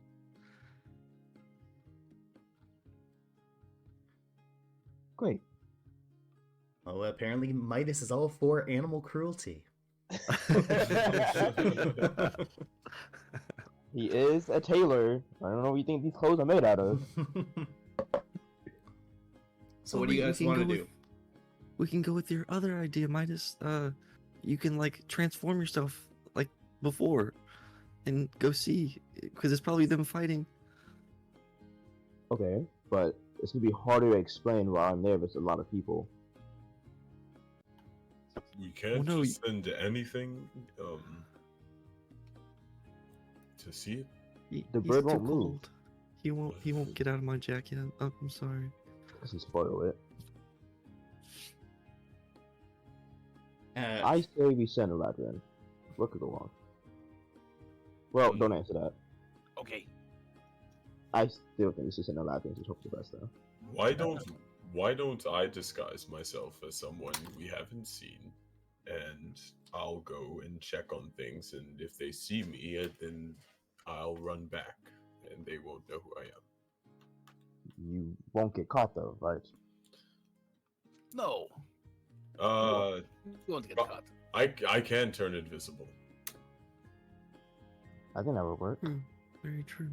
All right, Nalen's going to turn quickly into like a peasant. He's probably seen in Rento before, with a very common face as he casts. He's gonna cast Disguise Self. all right, is that with your Furbolg ability? Yes. All right, So he'll make himself like normal height, too. all right. And now in your disguised self, what are you hoping to do? I'm gonna run towards the noise. Okay. Before you Just go, as I get I'll a kind of better grab your look. shoulder and be like, I'm gonna count to 15, and then I'm gonna cast a spell on you. That way you can tell us what's happening, okay? Okay. Good luck. Do you know how to count that high? Huh? Yeah. What? Talking to me or Nayland? Nailen runs. It wasn't me this time, guys. All right. I imagine Nalen's just kind of like a regular height, very bearded man, with like a fisherman's cap, and like just dirty looking, going Think- through the snow. Exactly the type of person you'd see up in the mountains. Yup. The fisherman look. Sherpa? All right. So. Fine, a more minor kind of look. All right. Minor hat, whatever. All right, so Nayland, as you kind of crest the small hill and the rest of the party lingers behind you, you crest over the mountain and see a sight that you have never seen before. It is what appears to be quite a large-scale battle with the guards that had approached the mountain earlier and what looks like a large number of goblins as well. Oh, holy! I just like skedaddle back down. To the 15, group. and then I'll cast message on you. Like, okay, what's going on? And you'll hear a message in your mind. Okay, send one back, or You can do I reply to just this hear it? message. I say, there's a battle going on between the guards and a bunch of goblins, and a lot of them. Okay. I'll relay that to the party as you come running back. All right, what are you guys gonna do? Okay, so do we want to help the guards, or do we want to try and kind of use this as a diversion to get into the mountain? So, Nayland, what you saw at the when you were able to get a look was that this battle was happening right at the entrance of the mountain. It looks like the goblins are defending the entrance to the mountain. They're holding the Rento guards back. It seems as though the goblins are, in fact, defending the entrance. Do you think if we help them defeat the goblins, they'll let us in? I thought goblins were very scarce in this town. Apparently not. Not since all these monsters have been popping up. maybe this is a good time for us to go take some of them out then, so we can understand what's behind them. Because if they are, congregating in one spot, maybe there is a reason for it. Well, there's only one way in. We've already taken out goblins before, so this will be easy. I feel like the goblins isn't the issue here, though. The issue is how do we get in afterwards.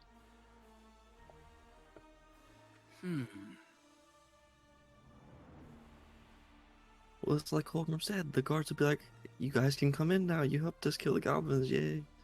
Are we sure about that? But not. Probably not. Yeah. Probably not. I'm not too sure about that, but I don't think we can just sit here and let the guards get killed. That would It's be a okay to little fight difficult. goblins. I don't think we really have a choice here. Suppose not. What are we doing? We could always. Does it? Did it look like they were losing the fight? The guards were. Like, did it seem like there was an obvious who's winning of the fight? T-Train. You couldn't get a good grasp of it because there are quite a lot of bodies involved in this battle currently. Can I tell how many on either side? Was it in the hundreds, the tens? How about we go over to the above VTT and you can get a good idea. Okay. So this is the site that you guys come in upon. Whoa. Holy. Oh, okay.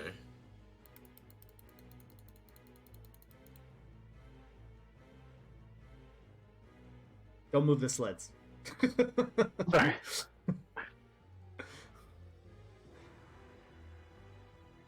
Oh my, Jesus. Yeah. So a That's large sick. scale battle is currently taking place. There's 57 people. Well, what if they're too distracted during the fight and we just brute force our way through? If we get caught, if the goblins stop us, we knock them out and keep it moving. The guards aren't gonna stop fighting to stop us, right? Maybe not fight through, but around. Under? We don't have that option. But we could go around these. Use it as a diversion. We owe nothing to these guards. And surely they can handle a couple goblins. They are rancho guards. Isn't that their whole job? Defend? They came here knowing to fight. And no matter what, we need to get to that item. We do not know what awaits us in the mountain itself, neither. This is merely the entrance. So we should save our strength and just go right past them. I I don't know about y'all, but I think we what got. is the rest of the group's opinion on this? Should we fight? Should we go around?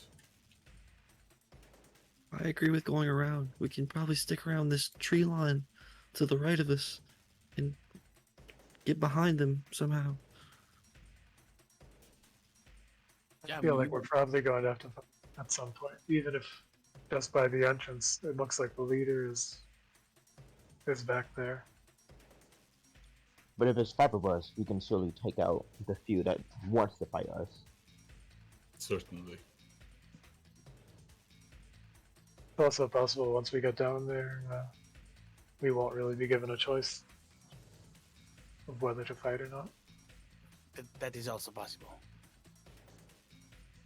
But I There think we should is probably. also the chance that there are just much more goblins waiting inside, and we would need an army to clear it out. I think either way, we should probably just get moving. and see what we can do. All right. Um, So we're fighting our way through then. Well, going around. Yeah, I think I'll stick together, try to go to one side, and if we can get as far as we can get before having to fight. yes, let's go about this tree line. Just to the south of us. All right, so kind of put your positions wherever you guys are. In this area, now that you're kind of really close to the base of the mountain, the wind has died down quite a bit. Yeah, so you can move anything there. Okay, so what I'm going to need you guys to do is make a stealth roll. And I'll also mention that you're coming into this situation and there's very sparse amount of trees. So you're kind of like out in the open. You kind of just crested over a hill and here it is. I'm in front of all this stuff going on. Can I cast guidance on myself? Yeah. Excellent.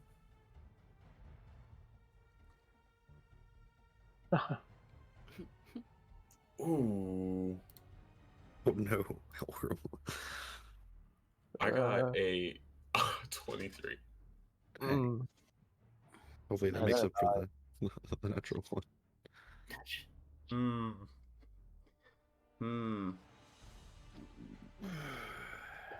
Okay. Let me just think about this here. mm.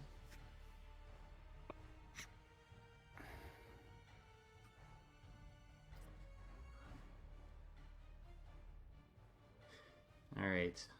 Wasn't a natural one for Holgrim. And 23. Midas got a 9. Okay. So, as you guys try to skirt your way around, the battle is quite hectic. There's clanging swords, growls and grunts and yells. And a lot of these goblins are quite short, and they can't see past the Vrento guards in front of them. However, the goblin boss at the back sees you guys cresting over the hill there, and making it towards the tree line, and he does take notice of you guys there, but he's also currently engaged in organizing his men. So what we're gonna do is have everyone roll initiative. Perfect. Here we go. Oh my god. Wow. Go! Nope. Okay. I am speed. No. Damn. Alright. We are out here tiptoeing so righteously. Like a ninja archer. Yes, exactly like that. Tiptoeing through the forest. Let me just do something here.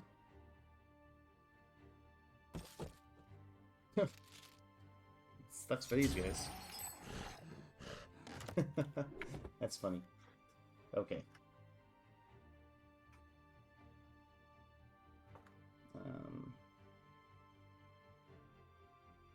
Just him and this one. Okay. I'm in danger. So, at the start of the round, the goblin boss is going to shout out to his goblin minions and say, "What are you waiting for? Kill him!" And these front lines of goblins start moving in on these Vrento guards. So these goblins back here start moving in towards the group there. This group moves over here, and as part of his command, the goblins here start taking swings at the Vrento guards. And let me see here. So in the front lines here, 2 of these guards are killed, and on this side, 3 of them fall in battle. And that will be what they do. And then as some other goblins in the middle try to attack who you now know is that Mary Ice person, the Tabaxi Vrento guard, she parries some of the goblins' attacks, taking no damage. And Midas, you can start. All right. I'm gonna start with just moving forward. Right there.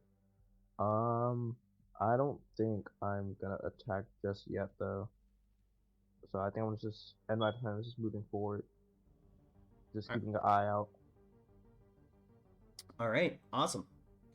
So next up, let me just go like this. So next up, it's Sergeant Ice here, and she is going to slash with her longsword, and she's gonna swing and cutting her way through the sloth of goblins here as she pushes her way forward, trying her best to get towards the goblin boss there.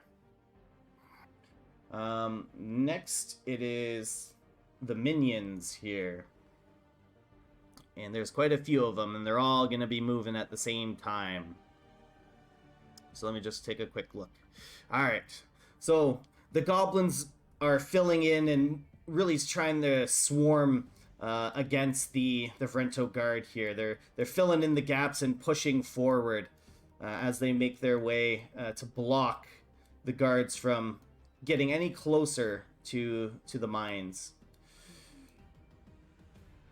And as they do, they take some swings with the small daggers that they have, and they kill 2 more guards here and end the life of this one lone guard as more swarm in, and that will be their turn. Holgrim, you're up. Okay, so I think after seeing how many guards went down, Holgrim is probably going to use his, I guess, movement and then his action just to get as close as I can to the fighting. All right, so you're going to use your 25 feet to get closer? Yeah, I guess so. I'll use my 25 feet of movement, and then I'll use my action to move another. All right, so you're going to action to dash? Yeah. All right. So now the goblin minions have definitely taken notice of this small dwarven man approaching them. However, they are still currently engaged with the Vrento guards. Okay, anything else, Holgrim? No, I think that's it for now. All right.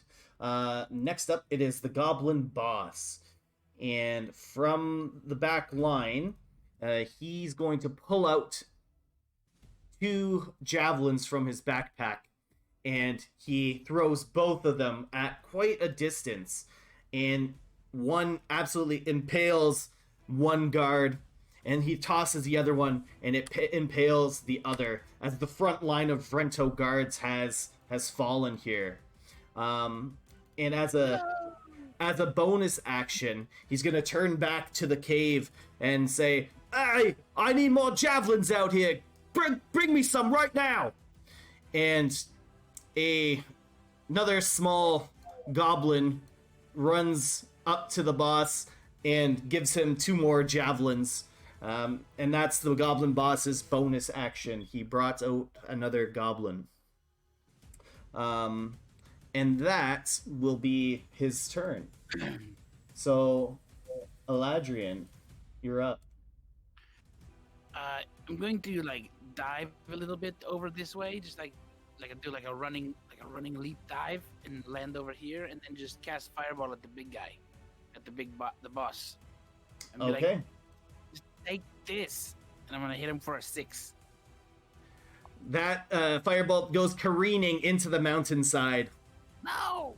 And unfortunately misses. Do you want to do anything else?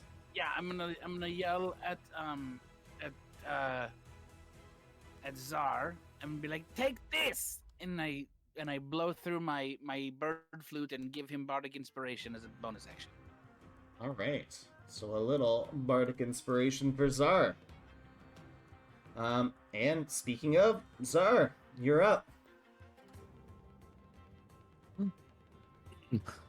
Thanks, Elijah. I'll kind of run up 30 feet, and I will take out the book, Dragon's Head, split it in half, 3 heads, and I will cast Scorching Ray at the boss man. All right. So let's roll this 3 times. 2, then 3. So a 24, 12, and a 7. All right. So one of those rays does hit the boss, and that's your 24. That is a 5 damage, and I'll toss the Bardic Inspiration on top, which is a D6 or D4. Yeah. D6. Okay. First, nice. So that's 11 damage. All right.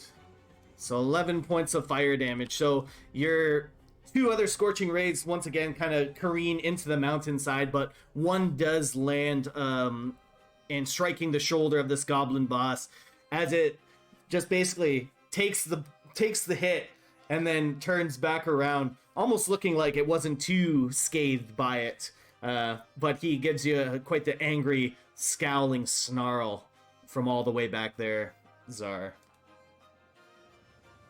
Maybe he just needs a hug. Anything else you want to do? Cower and weep.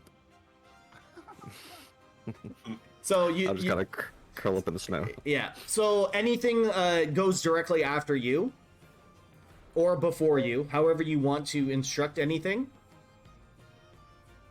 Yeah, anything would just still be in my cloak, just kind of keeping warm. All right. Sounds good. Yep. All right. Next up, Nayland, the fisherman. Yeah, Nail is just gonna trudge on down here, and so he noticed all of us. Well, now, yeah, 100% now. You guys shot at him. Oh yeah. Yeah, there's no getting rid of that. All right. In that case, let me check this. I'm going to cast Spiritual Weapon for a bonus action. I'll send it to the game chat. But I create like a little floating weapon within its range. So I'm going to put it just like right here next to... I'm gonna I'm gonna put this out here. Excellent. Let me just like this. Okay. There you go. Thank you. So I'll set it right here, and it's going to make an attack roll on the goblin, just like to the top left of it. Sure. All right. I'll make a melee spell attack roll with that.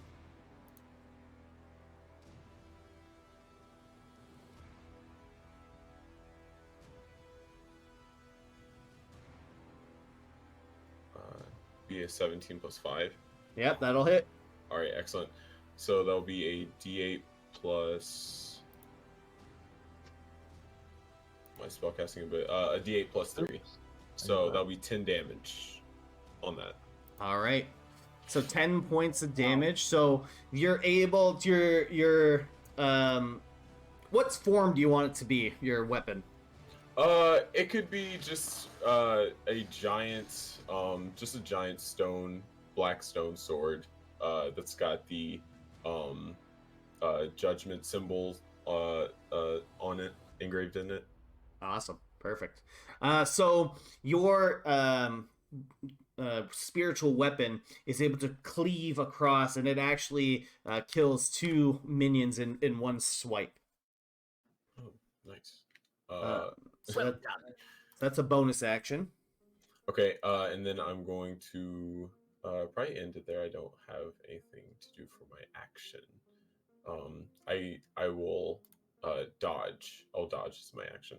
Okay, perfect. So you're holding the dodge action there. Yes. All right. So next up is the Vrento guards, and so the Vrento guards, are going to push forward and work the best they can to slay as many of these goblins as they are able to. So they push forward, following the lead of Sergeant Mary Ice there, and they're going to attack and are going to take out quite a few goblins. So they're going to swipe and kill about 5, 6 of them in their turn here. And once again, they push forward and close the ranks after their attack, following behind Sergeant Mary Ice. 4. Way to go, Sarge! All right. Now, we're at the top of the next round, so I'm going to give you guys 1 minute to discuss your battle tactics. Oh boy. Well, All right, so we're not hiding. We're just Yeah. attacking these goblins, I guess. looks like we're just pushing through. That's fine. That's fine. That also works. I think we're doing a pretty good job. I'm worried about these guards. They're looking thin. Yeah, I was gonna go around and focus fire on the main goblin, the leader. The leader. Okay. Yeah. Because I can cast a guiding bolt on him, when it is my turn again. But that would be at the end of the round. So. Yeah, I don't have any range ability, so I'm probably just going to be going in next to this guard near me and just maybe go around to like the furthest back goblin Nice. and just start on that side. And I'll have I can have my spiritual weapon help you with that as well. Cool. Yeah, I'll keep focus fire on the big guy too. All right, you guys good? Yeah. Yeah. All right. good, sir. Midas, start us off. All right. Let me check the movement real quick. Okay. I'm gonna move over here, and then I'm gonna cast magic missile on the goblin leader, and I'm gonna have all of them go towards him. Alrighty. All right. This one, this two, and here's 2.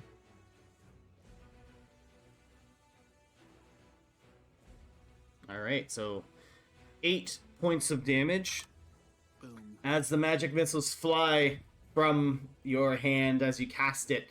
All of them striking true and hitting the goblin boss there. And he does notice you. I kind of like did a little eye thing. You point at your eyes and you point at him. I got a lot of pent up rage, bro. You might want to move. And that's my turn. All right, perfect. And that's the end of your turn? Yes. All right. So next up, it is Sergeant Mary Ice, and once again, she is very much surrounded by a lot of goblins, but she is going to strike down about 3 of these goblins that are in front of her with a couple of swings of her longsword. So she takes out a couple of them and starts moving forward. A little bit exhausted after cutting through so many goblins. She's a little bit pooped. She's a little tired. All right, 1 second. She's a little bit pooped. Poor gal. A little poop. All right. Okay. And next up, it will be these little goblins, and once again, they are very much engaged with these Vrento guards, and once again, they are successful in attacking and killing some of them. as the Vrento guards' numbers are dwindling quite fast. And that's going to be the end of their turn. Next up, Holgrim. Alright, so I'm going to use my movement just to get right up to this cluster of goblins, and I'm going to attack the one on the far right. Alrighty, go for it.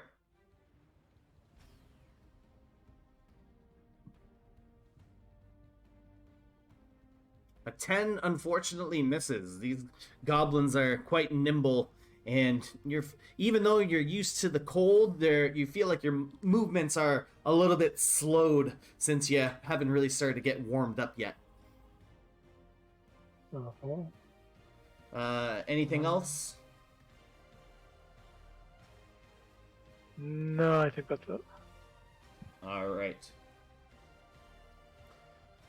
Next up, it is this little goblin at the back here, the one that came in. And he's gonna move up since his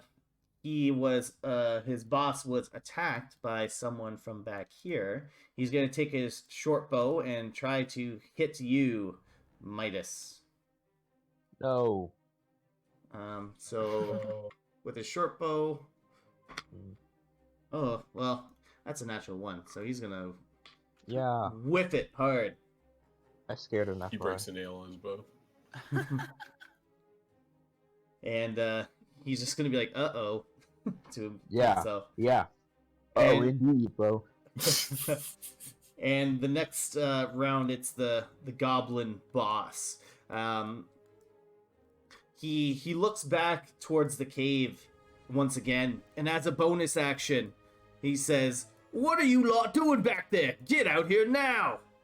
And with that, another group of goblins run into the fray. And Jesus. as they all circle around him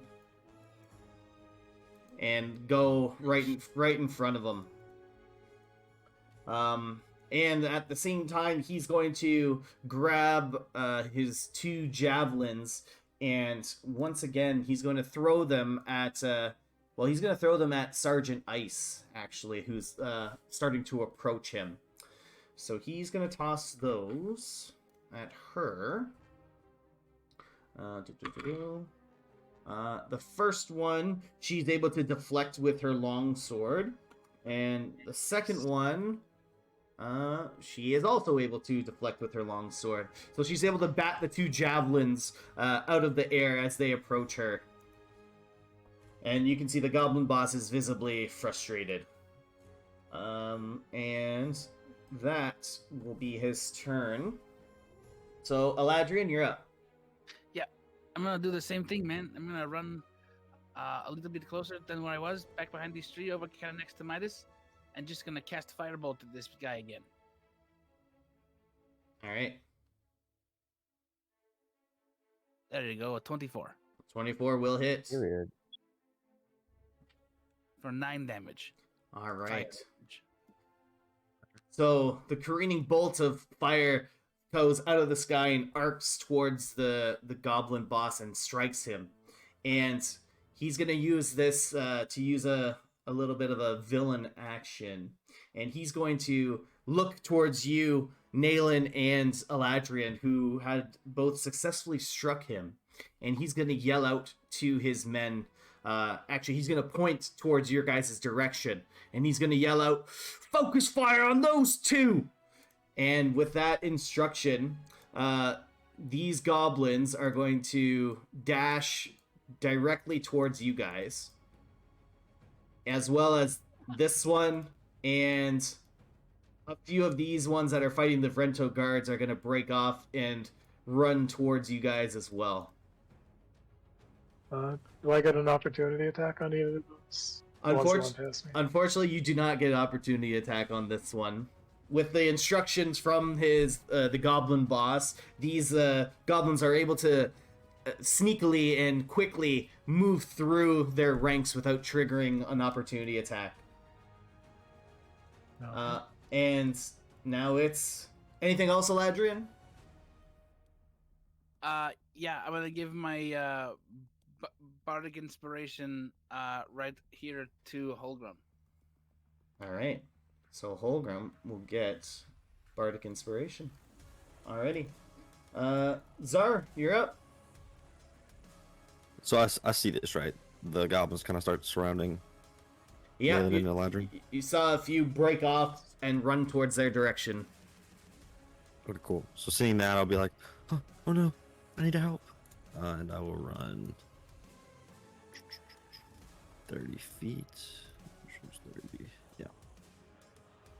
And dragon will come out of the book, and it'll breathe fire, and I will cast Burning Hands. And I'm gonna do it. Yeah, Burning Hands. It's a DC 13 Dex. All right, and I'm gonna say And it can hit these first three that are in front of you here. So should just be about those three. oops, sorry. Try to delete it. Go away. Okay. Okay, I can adjust it. Let's see. Oh, wrong way. The triangle of death. My bad. That one's a 20-foot. That's why I messed up. Yeah, I'll say you can hit these like three that are here. Yeah. Okay, Sounds so that's what do they have to do? Deck save. Yeah, Dex save 13. All right. Oh. 1, 2, 3. All right. So one of them is able to get out of the way, but two of them are scorched and burned alive by your burning hands. Yes. On a fail save, they still take half. I know. So they take. Oh, okay, perfect. Oh, I Sorry. know. Oh, I know. Anything else, Zar? No, that's all. All right. Or let's see, where's my? Oh no, that's all. Alrighty. Nayland, you're up. All right. Nayland is going to move the spiritual weapon back here, and it's going to make its attack first for my bonus action. All right. All right. Let me show the D20. It's 18 Yep, that'll hit. plus 5. Okay. Got it. Do it.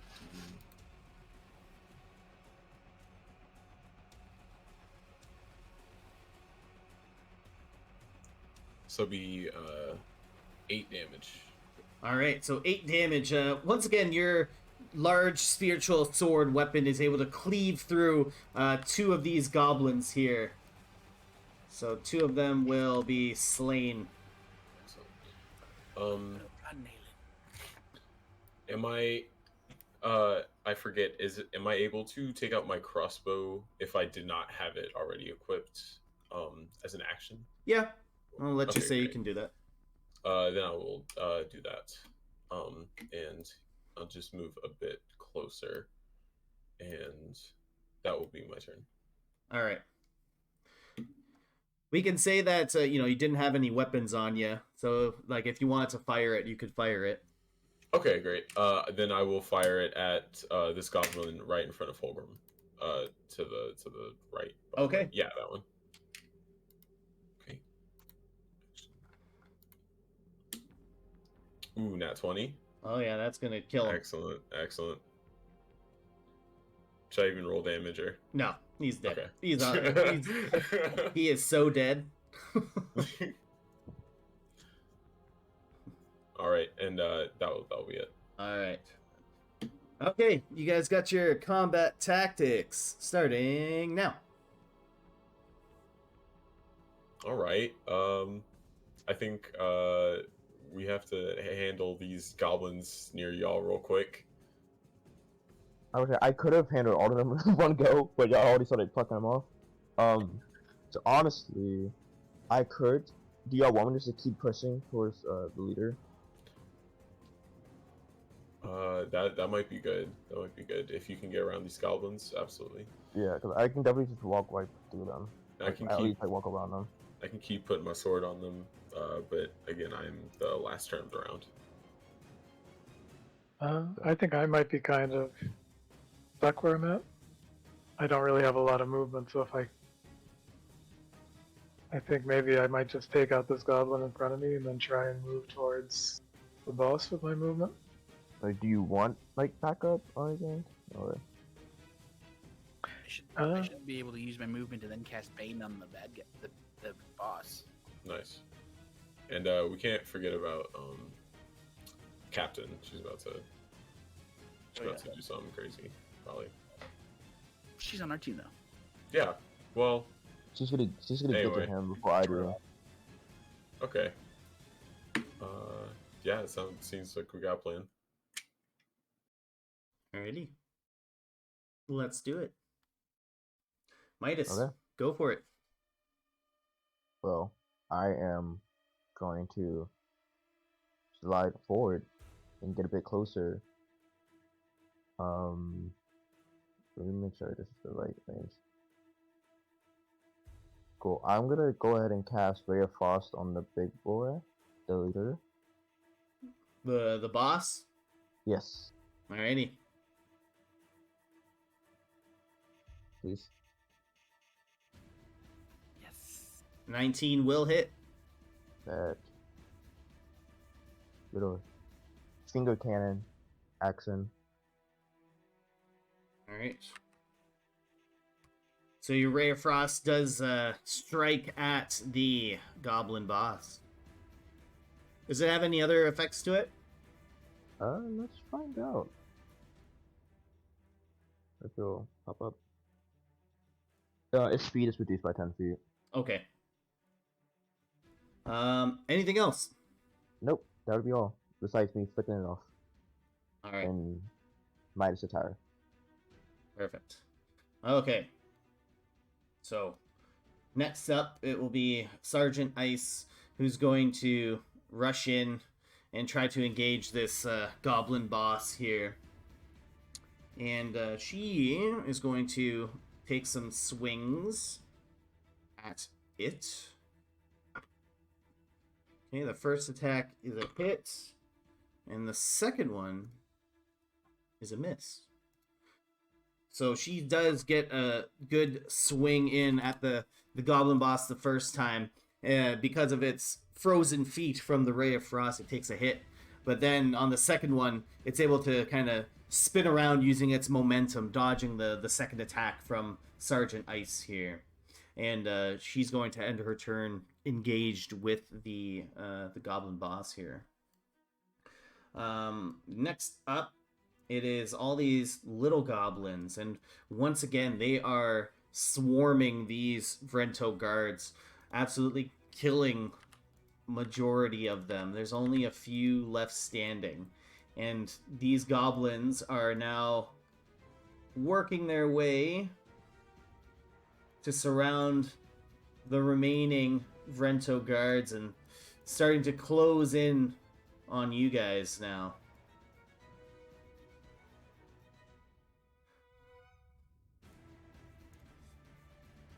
Alright, and even these ones are going to move down to get into your grill. And then this one, and then this one's going to go here. Okay, and that will be the end of their turn. The Vrento guards are few and far between now. They are slim pickings. But Holgrim, you're up. You are currently surrounded by some of these minions. And Okay. what they're gonna do is I want you to make a dexterity save for me. Come on. Let's go, Hoagie. Oh, good. All right. So these little goblins, since they're so close to you, they're gonna take little stabs at your feet, and you're gonna take 3 points of piercing damage.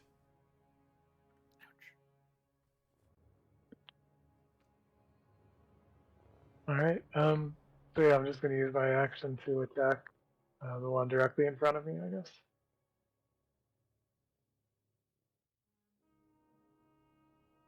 15. All right, 15 will hit. Okay.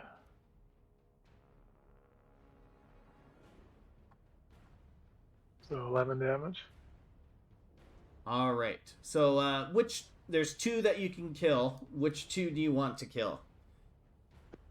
I guess like the two light green colored ones, like right in front of me. All right, like the two directly north of you, not the one but like to the left of you. Like these ones, over these two. Yeah. All right. So as you go to strike down, and you successfully hit these two goblins with one large sweep of your warhammer, you hear the goblin boss in the back yell out to them, "Hey, who gave you permission to die? Get back up and fight!" And these goblins are going to make a charisma check here. All right. All right, so being inspired by their boss, one of the goblins is able to get back up and just barely on his feet. He's like shaking as he holds the dagger because he's so bloodied and bruised, but he's able to stand back up after hearing the instruction from his goblin boss. Okay. I guess can I just kind of shout that out to everyone that I guess the boss is using necromancy.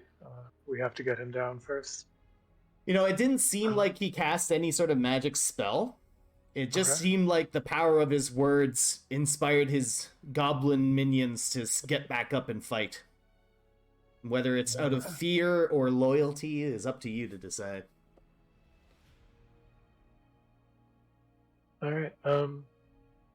So I guess I'm kind of stuck here, being surrounded. So I'll probably just maybe move a little bit up to engage these guys in front of me, and that's going to be my turn. All right. So next up, it's this goblin's turn here, and seeing that Midas ran by him and attacked the boss, he's going to chase down Midas and draw its scimitar and try to make a slashing attack at you, Midas. Ooh, for 22 to hit. Okay, so maybe yeah. And he's gonna slash at you for 5 points of slashing damage. Alright. And that's gonna be the end of its turn. Alright, so it is currently the goblin boss's turn. Yikes. What he's gonna do is yell back into the cave once again and say, "I need more help! Get out here now!" And another goblin is gonna run out and get up nice and beside the boss here, and that's the goblin boss's bonus action. And he's also going to take out his what's he got? He's got a large scimitar, and he's going to try and slash at Sergeant Ice here. So the first strike, that's going to hit. Second one, that's also going to hit. And the third attack will be a miss. So it's going to do 6 slashing damage to Sergeant Ice here, who gets a slight gash in her shoulder from engaging with the goblin boss. All right, next up, Eladrian, you're up. All right. So, what I want to do is I'm going to take my movement, right? And I'm going to kind of move here in between, about halfway between the big guy and where I am, which should allow me to go ahead and cast Bane. So before you do that, by passing one of the goblins, they're going to get an opportunity attack on you. Can I have jumped over them? They'll stab at your feet then, as they're jumping over. Don't touch my feet! So they're just gonna get a small little attack here. They're gonna miss, so you're able to clear them. Ah! Take that, goblin. Little baby. And then, yeah, I'm going to cast a Bane. I'm going to cast it on this big guy and the other two goblins that have faces. Okay. So that's a. Charisma 13 saving throw. All right. So, goblin down here. Banes. This other goblin passes, and the boss actually fails. So, he's Yes. baned, but the other one is not. All right. Anything else, Eladrian? Yeah, I'm gonna use. Can I use my bonus action and hide under this tree? I don't think you can do that. It's an action to hide for Oh yeah, everyone that's not a rogue. yeah, I knew that. Ha. Okay. So you just stand out there. Like dun dun dun dun. All right. Next up, Czar.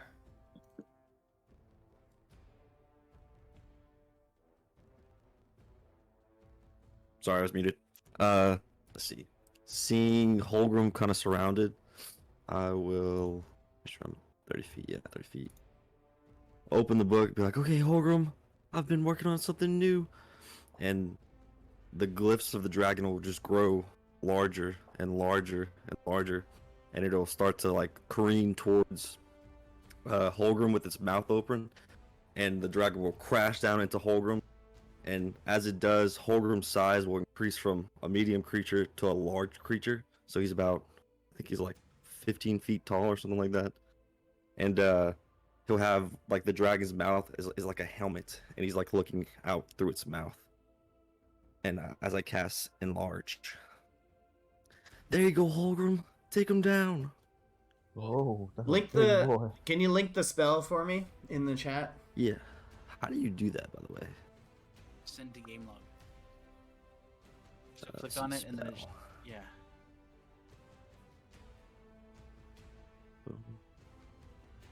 Oh, display VG. Gotcha. Oh, didn't display. Send to game log. Cast on VTT.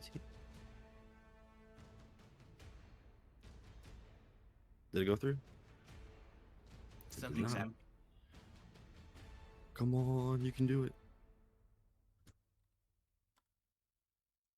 No. All right, I'll look it up. Sorry. Enlarge, reduce. So medium to large. Yeah, so he's large.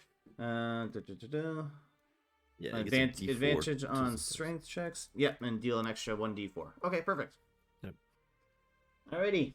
Anything else, Czar? No, that's all for me, boss. All right. So as you cast this magic and you make Holgrim into a large. Oh, there you go. There it is. you Found go. As he grows into a large creature, you see the goblin boss. He definitely takes notice, and he points over to you, Holgrim. And he points over to the lot of you, kind of pointing at all of them, and he yells out, "Kill him! Kill them all!" And as a legendary villain action, he's going to instruct all of his goblins to try their best to make attacks on you guys. So the little goblins that are around these Rento guards are going to finish off these remaining two here as they just kind of swarm in and swipe at them, just killing them where they're at. Let me just move them back here. And these groups here are going to try and attack you, Holgrim. So these four of them. So they'll try and swipe. Okay. So they do hit you. They rolled 22 to hit. But you're going to take 4 piercing damage. And the other one that's on you, Midas, is going to strike at you. And he's going to strike with 2 scimitar attacks. So he's going to swipey swipe with a Bane. Okay, that's going to miss the first one. The second one, 16 plus 4, Let me see. Was. Hold on. Let me see the D4. Bane. 1. Okay. So he hits you. And he's gonna hit you for, I believe it is 5 slashing damage. Jeez. And this other goblin is going to attack Sergeant Mary Ice, who's right by. He's going to swing. Does not hit. So Sergeant Mary Ice is able to block that strike. And that's his legendary legendary action. So Nayland, you're up. All right. Bonus action. Going to move my sword down and make attack on these goblins right here. Alrighty. All right. Get up. That would be a 21. Yep, that'll hit. All right. It'll deal 7 damage. 7 damage. Okay, that actually kills 2 of these guys down here. So it's another arcing sweep. Just slices the 2 goblins there right in half. And for his action, he's going to cast Guiding Bolt on the leader goblin. All right. All right, I'll do that now. Nat 20 Oh, Wow. hit on that Oh one. god, here we go again. Oh, here we go Come on, again. Nayland. All right, excellent. Blow 'em up. So there we go. Wow. yowza. Yowza, yowza. The 29 radiant damage. All right. It's Nayland kind of just like holds up his holy symbol and casts this. Yeah, that's a hell of a cast. So, it gets hit, and then I believe I'm gonna see if it has a guiding bolt yes, marker on it, because it gets yes. they get it. The next attack on it will have advantage. Yeah. Let me just see. That'll be it. Okay. Well, I hope you guys talk tactics. All right, we'll go tactics round. Go. I'm gonna get this guy off of me, and then I'm gonna keep pushing forward. He's probably just gonna die before I even get there, but Yep, yeah, let's go for it. Just Yeah, go we with- could just blast our way through. To be honest. Yeah. We got a bunch of goblins coming up from up top, though. Yeah. We're gonna need to take care of them. We can't just ignore those many goblins. I want to say Probably hopefully they focus go on for. those, actually. I want to say hopefully they all go for Holgrim, but sorry, Holgrim. We can't have them all go for Holgrim. I think we should actually. We might actually need to focus on the goblins up top. It's a lot. Yeah, yeah. Of, do we want to Yeah. split it up? Half of us go to the goblins, half of us keep going to the boss. that sounds good. Yeah. Yeah, I think so. I mean, I'm just kind of stuck where I'm at, so I'm just gonna fight whoever Yeah. around me. Mhm. So I can keep Maybe- smacking the guy with guiding bolts on my turn. And yeah. All right, let's yeah, do this. that's good too with the spiritual weapon on the Mhm. other goblins. All right, Midas, you're up. Alright. I don't like that this guy is like slashing me, so I'm gonna go ahead and punch him with my thunder gauntlets. Yes. Punch him. Big That's gonna hit. Nice. Nice. fear me. So you give him an old uppercut to the gut, and With the metal hand. with the metal hand, and the thunder and crackling energy courses through him as he did. Yeah. He did. Nice. Like I was saying, and then I will keep running forward now that I'm no longer distracted. And that's gonna be it for my turn. All right. So with that striking of his compatriot there, the goblin boss is quite injured, and in a panic mode, he's going to use another villain action, which is also called legendary action. He's going to use a villain action and turn back to the cave and scream back here, "Goobosh Get out here! We must not let them in the mine, or Kalinar will kill us all! And out of the cave comes a lumbering ogre. Jesus. What you want, boss? He says, kill all of these interlopers! Okay. But it is Sergeant Ice's turn. And she's right in the middle of these two goblins, and she's quite exhausted herself. But she's going to try and swing for the smaller goblin that's there. So she will swing. Oh, and that one's going to miss, but she gets 2 attacks. And that's going to hit. And she will do enough to cleave this little goblin here. Cleave him. Cleave it. And she'll look back at you, at the big goblin boss, and say, "You're next." And next up, it is the goblin minions. So, seeing how there are people approaching their leader, they're gonna branch off a little bit here. So let me just get some routing here. Okay. So we're gonna get 3 of them that are gonna swarm at Midas. And Hey, you back up now.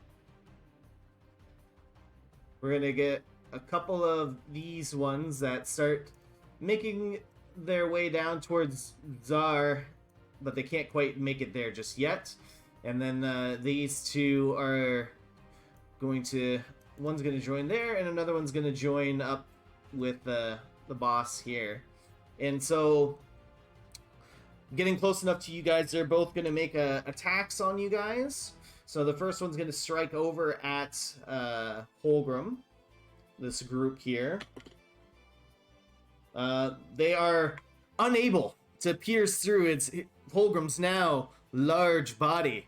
The armor has shifted alongside Holgrim's new size and is now covering more of his body, and these little goblins are not able to stab through. But they're also going to try and poke at you, Midas. But once again, with your fancy schmancy new armored clothing, they aren't able to pierce through.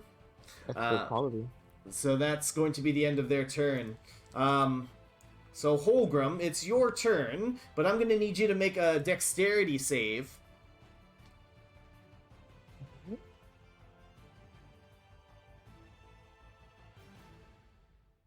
All right.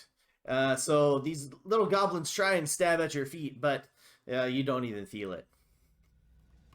So you're up. Okay. Yeah, I'm just gonna take a swing at the... I don't even know who. I guess that one right there. Take your pick. Blue one to my right. Sure. Oh god. Ooh. Damn.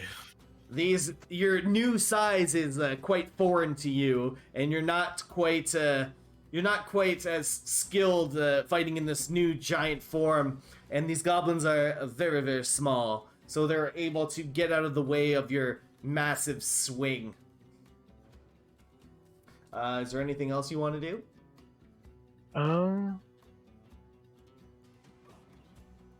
Yeah, no, that's it. Alrighty. Next up, it is the goblin boss's turn. He, seeing his ogre friend behind him, is going to try his best to get behind him. So he's going to try and run, and Mary Ice is going to be able to get attack of opportunity. Do it, Mary. With advantage because of Guiding Bolt. Yes, sir. Alright, and she does swing, and is able to clip him good. He's still standing, but he is very, very hurt. Barely hanging on as he kind of limps his way behind Gubash here. Then, seeing the large Holgrim, he's going to take 2 javelins out of his bag and chuck both of them at the new and improved Holgrim over here. So he's going to 17 does not hit. Plus minus Bane. 16 plus 6, and then a D4. So let's see. Oh. 12 plus 6, 18. So just on the nose. Yep, hits. Even with a Bane. So one attack hits you. The javelin sticks in a small gap in between your armor. The javelin strikes for 3 piercing damage. And once again, as a bonus action, the goblin's going to look back into the cave and say, "We need more help out here!" And another goblin is going to move in and get in front of them. Wow. Next, and that's the end of his turn. Eladrian, you're up. All right, so I'm gonna move in just a little closer here and kind of snuggle under this tree, and then look at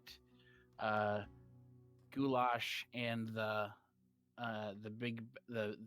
boss, and I'm gonna cast command at 2nd level on both of them, and they need to make wisdom saving throws of 13.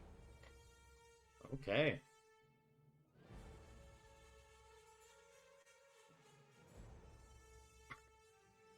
Alright, so Gubash fails. The goblin boss also fails. So the command I want to use is mutiny, Okay. and have them turn on their own goblin people. Alright. We will see how that goes on their turn. Deal. And then as my bonus action, I'm going to send Bardic Inspiration over to Naylan. Nope, to Czar. Alright. We're gonna take it off of Holgrim then, and move it over to Czar. So I think you can only have one up on a person. I think. I don't know if you can have it up on multiple people. I don't know. It doesn't say I can't. Alright. Perfect. Is it- Works for me. You both have it. They only have it for 10 minutes, though, so... Alright, that's fine. Okie doke. That everything? Yeah. Alrighty. Czar, you're up. Okay, yeah, just seeing the guys around there. Oh, Nayland, they're coming! And let's see, make sure I can hit all 3 of these guys. I'll kind of move a little closer, actually. Well, Nayland, first I'm gonna get a little closer, and then they're coming. And I will cast Burning Hands. Dex save of 13. Which ones you going for? These 3. Alrighty. Where's my miss? Ooh, they fail. Yes. Nice. 12, and then I'll toss on. Oh no, yeah, I'll leave it at that 12. Alright. So you are able to absolutely cook all 3 of these goblins. However, as a reaction, the goblin boss, who's now under a mysterious effect, looks over to those men, the goblins that just fell, and as a reaction, he's going to say, "Hey, who told you that he could kill you? I'm gonna kill you! Get your asses up!" And they're gonna make a charisma save. And all 3 of them get back up. Very crispy. Very crispy. Absolutely Wow. crispy. But they... Actually, only 2 of them get up. Sorry. 2 of them get up. 1 dead. 1's 2 dead. Yeah, seeing that, I'll be like, oh god, Nayland, they came back to life. And I'll hide behind Nayland. Won't Alright. do it all. Alright, next up, it's good old Gubash over here. And he's gonna look down at the very small goblin that's right here. And he's gonna say, "I never liked you too much." And he's gonna take his club and swing it down and absolutely squish this goblin. Oh wow. Let's go. Just the passive aggressive. Just like, I didn't really like you much. Next up, Nailin. Alright. Nalen's going to, he's going to run this way. 30 feet, hold on. Okay. Right here. Wait, no, where are you going? Don't leave me. One moment. And he's going to cast Guiding Bolt on the boss gob. All right. The boss cop. Love it. Okay. 9. 9 does not hit. Okay, great. And then I'm gonna move the sword here, and attack with that. All right.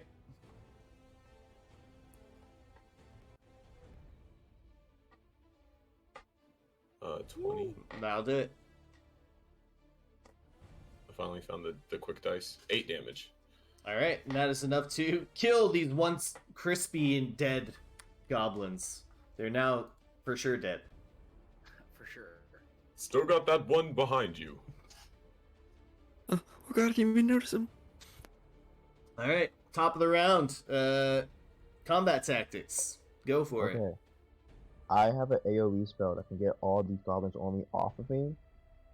However, comma is gonna hit Eladrin and the other person, so I'm sure they could take it. they Yeah, can we probably they can take it. They should have attempted a save and it'd be fine. I'm good. Go for it. But Yeah. The greater good, I feel like. Yeah. No, I won't be, Yeah, go for I'm it. not gonna be able to catch up to him at this point. Each time I try, they get on top of me. So Alright, I don't have a lot of AoE to help Holgrim. I can get my sword over there on my turn. And I can still keep hitting this guy with guiding bolts or heal anyone if they need it. Yeah, I think that sounds good. We just pretty much do the same thing as last turn, other than Midas. Yeah. sounds good. Alrighty. Midas, you get to start, but I'm gonna need you to make a dex save for me. What? Okay. As you're surrounded by these little goblins, they try and give you a little stabby stab in the toes. Oh wow. Oh, you unfortunately forgot to tailor your toes properly, and they're gonna stab at you, and they're gonna do 3 points of piercing damage right in the That's okay. feet. Talk That's about okay. wardrobe malfunction. That's okay. But it is your turn. Okay, so I'm gonna go ahead and cast Thunder Wave. I'm gonna use my metal hand and snap a finger, and it's gonna create a 15-foot cube around me, and they have to do a con save. Okay. Wow, that cube is not on me. That's over there. Okay, here you go. And then anything that's in this cube has to take 2d8 unless they pass the con save. In that case, they have to take half. All right, and the con save is what? 13. All right. Ooh, with a 12, they do not pass. And if they somehow survive, they have to take 10. They have to be pushed back 10 feet. Oh. But it's 10 much damage. So because they are all within the area of your attack, they all get pushed back and disintegrate at the same time. Yes. Smart thinking. Alrighty. And then I'm gonna turn back towards the leader, like I was saying for the third time, and move closer, but not too close to this big boy who's over there. And I'm gonna use my bonus action to get some health back with the what's the ability called? A With my temporary defensive shield. hit point stuff. Yes. the 3 temporary hit points using my defensive shield. Alrighty, And that's gonna be it for my turn. good stuff. Well played. All right, next up, Sergeant Ice is gonna run in and start a slashing at this big old goobash. So the first strike, that hits. Second strike, oh, that hits again. So she's going to strike and strike and do. Oh, she does a good chunk. So she does about 12 points of slashing damage, which takes a good chunk out of this ogre's legs. He Alright. doesn't have eggs. Next up is the goblin, plural. A couple of them are actually going to break off and close in on Nayland here. So we're going to strike first with the ones that are around Holgrim. Ooh. Once again, they are unable to pierce through the new thickened, larger hide and armor that is Holgrim with this new size. But they're going to try and attack Nayland, and they aren't able to get through Nayland's leather armor either. So that's going to be the end of their turn.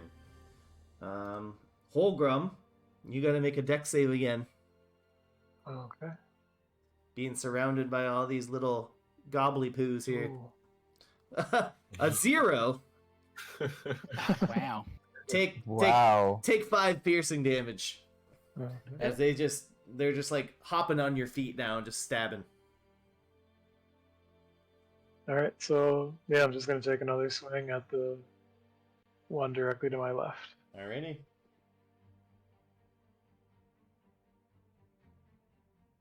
Well, 19. That'll hit. Remember, you get 10 a... damage, and then I get a d4. Yes, you do. Okay. So 12. Alright.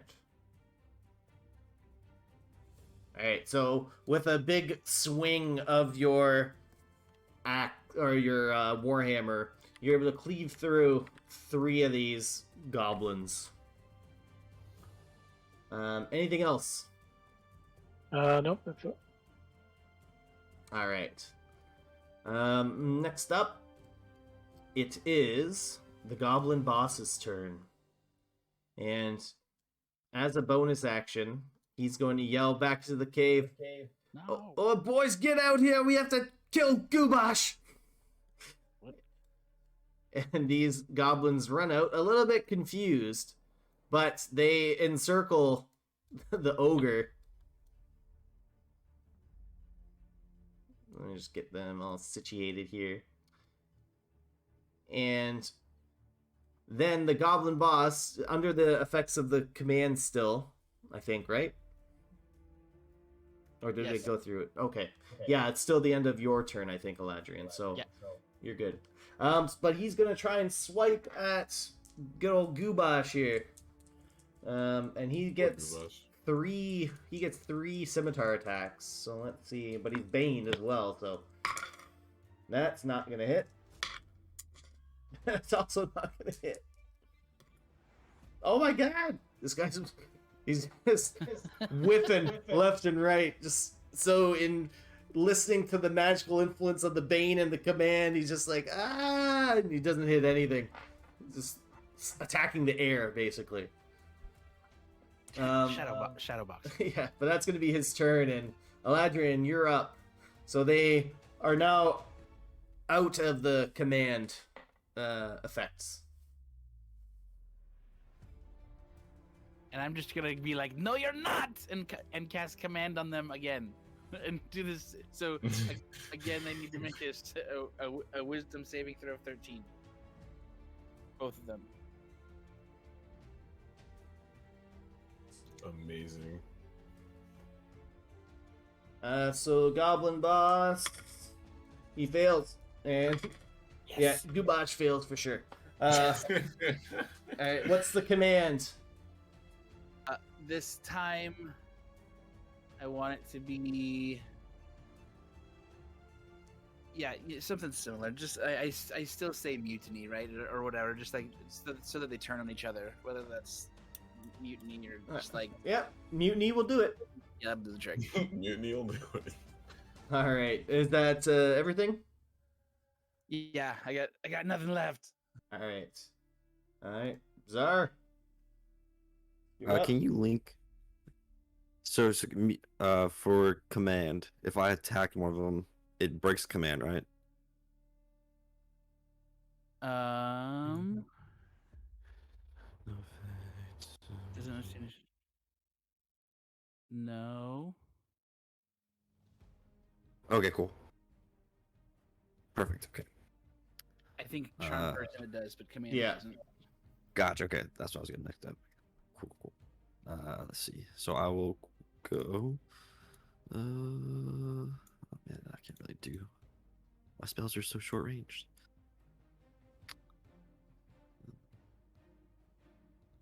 Oh wait, no. Okay, yeah. So I will kind of take some of the snow in my hand, and I will shoot a ray of frost at the boss. Alrighty. No, never mind. What's Oh, it wait. have to do? Is it attack roll? Yeah, I think so. It should have been an attack roll. I don't know why I didn't roll. I just roll. Let's see. I'll roll again. Oh, never mind. It's a natural Yeah, that's not gonna hit. one. No. Oh shucks. You I go like to throw a small little snowball. Yeah, I was gonna say you try and cast ray of frost, but you just throw it and it only goes like a foot in front of you. You like walk over and hand him All right. Well, I guess I'm better with fire. No, I'm just in my turn. Alrighty. So now it's this big ogre's turn once again, and seeing all the little minions come out, he's gonna try and swing at them. Oh yeah, that's gonna hit. And he's gonna cleave and kill 3 of these ones. Yes. And he's gonna be like, I got him! Hooray! Hooray. And then that's the end of his turn. Naylan, you're up. All right. Naylan is going to aim for the boss gob one more time. Yes. This guiding bolt. And he's gonna cast it. Let's go. Alright. 12. 12 will not hit. Oh my god. Okay. And then he's going to bonus action move the sword over and just hit this goblin right. Try to attack this goblin right in front of him. Alrighty. Go for it.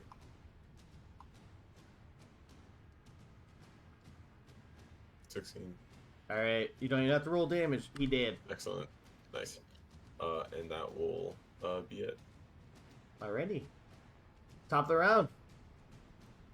Combat taxes. Do you need them? I think we're pretty solid. It's pretty almost done here. I was like, I finally caught up to him. Yeah, Midas. You had a lot of ground to cover, man. You had a lot of ground to Took cover. 5 rounds. You killed a lot of goblins. Alrighty. Midas, what do you want to do? I'm gonna come up right behind him and punch him. In the face. With Yeah. a chair. From downtown. That is a little bit awkward. Oh. So he's gonna. This goblin boss is just gonna block your attack with his shield. Damn. And he's gonna Well. look over at you. I'm not even trying to fight you. I'm trying to fight Gubash. Who the hell is Gumas? That's it And I right there. Hello, nice to meet you. My name's Gubosh. Hello, I'm Gubash. Alright. What? Alright. So Sergeant Ice is going to rush around and try and kill these smaller little goblins here. So that's a first, yep, she kills that one. And the second one, oh yeah, she kills both of these guys real quick. Do Make it, quick Skippy. work of them. And Get goobahs. she's here to help you guys out. Next up, it is these little goblins' turns here next to Holgrim. They're gonna try to attack you. See what they can do. Nothing. They actually No. are able to hit you. Because they got 18. Yep. But they only hit you for 2 piercing damage. And this little guy over here, Naylan, he can't hit you. No. So you're locked on. He's like, you cast the guiding bolt at him, and he's just trying to like hit you in the back, and you like barely feel it. It's because Nalen's wearing a shield on his Yeah. back. So next up, it is once again the Goblin Boss, and he's still Bane, but he's under that command to mutiny, and he's gonna attack his good old Goobosh over there. Did I get skipped over there? What's that? Oh, did I get skipped in the order there? Oh, did you? Sorry. Right You're there? up. You're up Yeah. then. You're up then. Yeah, I'm just gonna attack the two right in front of me. All right, go for it. Wash him. Ooh. All right, 20. swing away. Wow. Shing. So 8 damage. Now that you're used to this new form, you're cleaving all these goblins left and right, just sweeping them out of the way. Perfect. So, is there anything else you want to do? I'll just use my movement. Get 25 feet. Awesome. Perfect. All right. So the goblin boss was swinging at Goobosh. The first attack missed. Second one misses as well, and the third one hits actually. So he's going to actually hit him for a little bit of damage. This guy ain't even got fighting tactics. Who made him the boss? All right, Eladrian, you're up. I'm gonna look at them in disbelief that they were able to get out of my command, and I'm gonna cast Dissonant Whispers on the boss. He needs a Wisdom saving throw 13. Well, I mean, they didn't get out of your mutiny. They attacked each other. I mean, like, I can't believe it's over already. All right, he fails. Yes. So I hit him with 12 damage, and he has to use. Before any of that happens, Yeah. how do you want to kill him? Oh yeah! So I'm looking at him, and I'm, using this, casting Dissonant Whispers, and I don't know what I say. I probably say some sort of stupid shit. I don't know, something like, "You look like your face was on fire, and someone tried to put it out with a pickaxe." And saying that obviously hurt him deeply in his soul, and you can see him as he just like melts away from the inside out. And he like starts to collapse in on himself. So this guy's head implodes and turns into a slump on the ground, and Yeah. Goobosh goes, "The boss is dead." Holy fuck! All right. Anything else, Eladrian? I just do a little dance, like right under this tree, like, haha, I did it, kind of thing. Alrighty. Zara, you're up. Inspired by Eladrian's beautiful kill, I'll kind of walk up a little bit. Good job, Eladrian. That was really good. Thank you, my friend. And I'll take some ice in my hand and be like, okay, let me try again. No, shoot a ray of frost at old Goobosh. Oh, Yes. Goobosh will be hit by that. 5 cold damage. All right. Goobosh is looking chilly. But speaking of Goobosh, it's his turn. And he's looking at the fancy-looking Midas. And he Hey, said, now. "You attack the boss. I attack you." Hey. I didn't even get a touch on him. That's not my problem.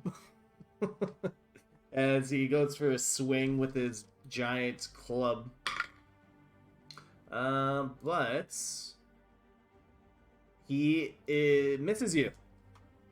So you're able to definitely jump out of the way of his giant club as he brings down the hammer.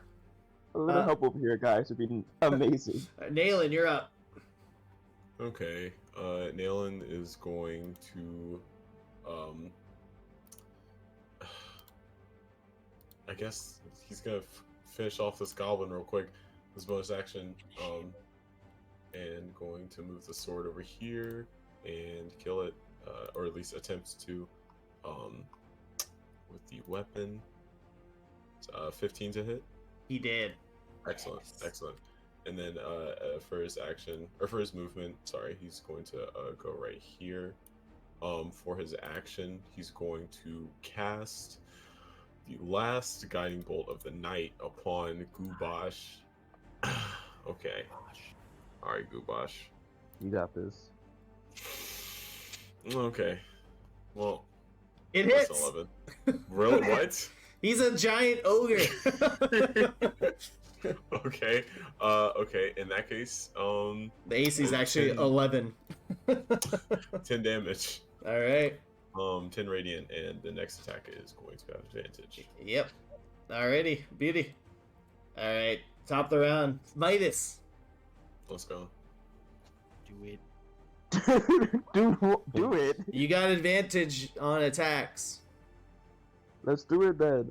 Do There's it. no way you miss. You got this. I'm gonna punch him. I'm gonna do Punch it. him. Thunder Gauntlet Ho. I'm gonna punch him. Oh, good right hook.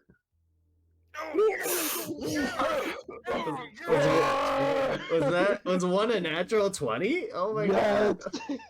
All The right. second one- Oh my gosh. Let's bro. see it. Let's see it. Oh my god. So I don't have, we don't do it the regular way, so it's automatic 8, and then I rolled another d8, and then it's plus 3, right? Yeah, I guess this counts as like a melee weapon for you. Okay, double success melee attack.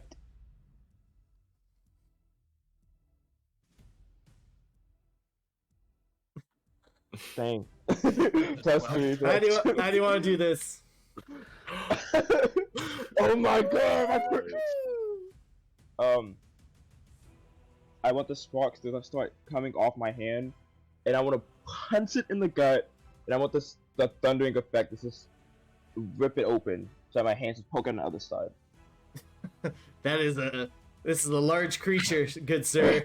Your hand will not go all the way through, but you can get it as deep as you can. We're gonna try. So It'll be deep enough for Zord to fit in.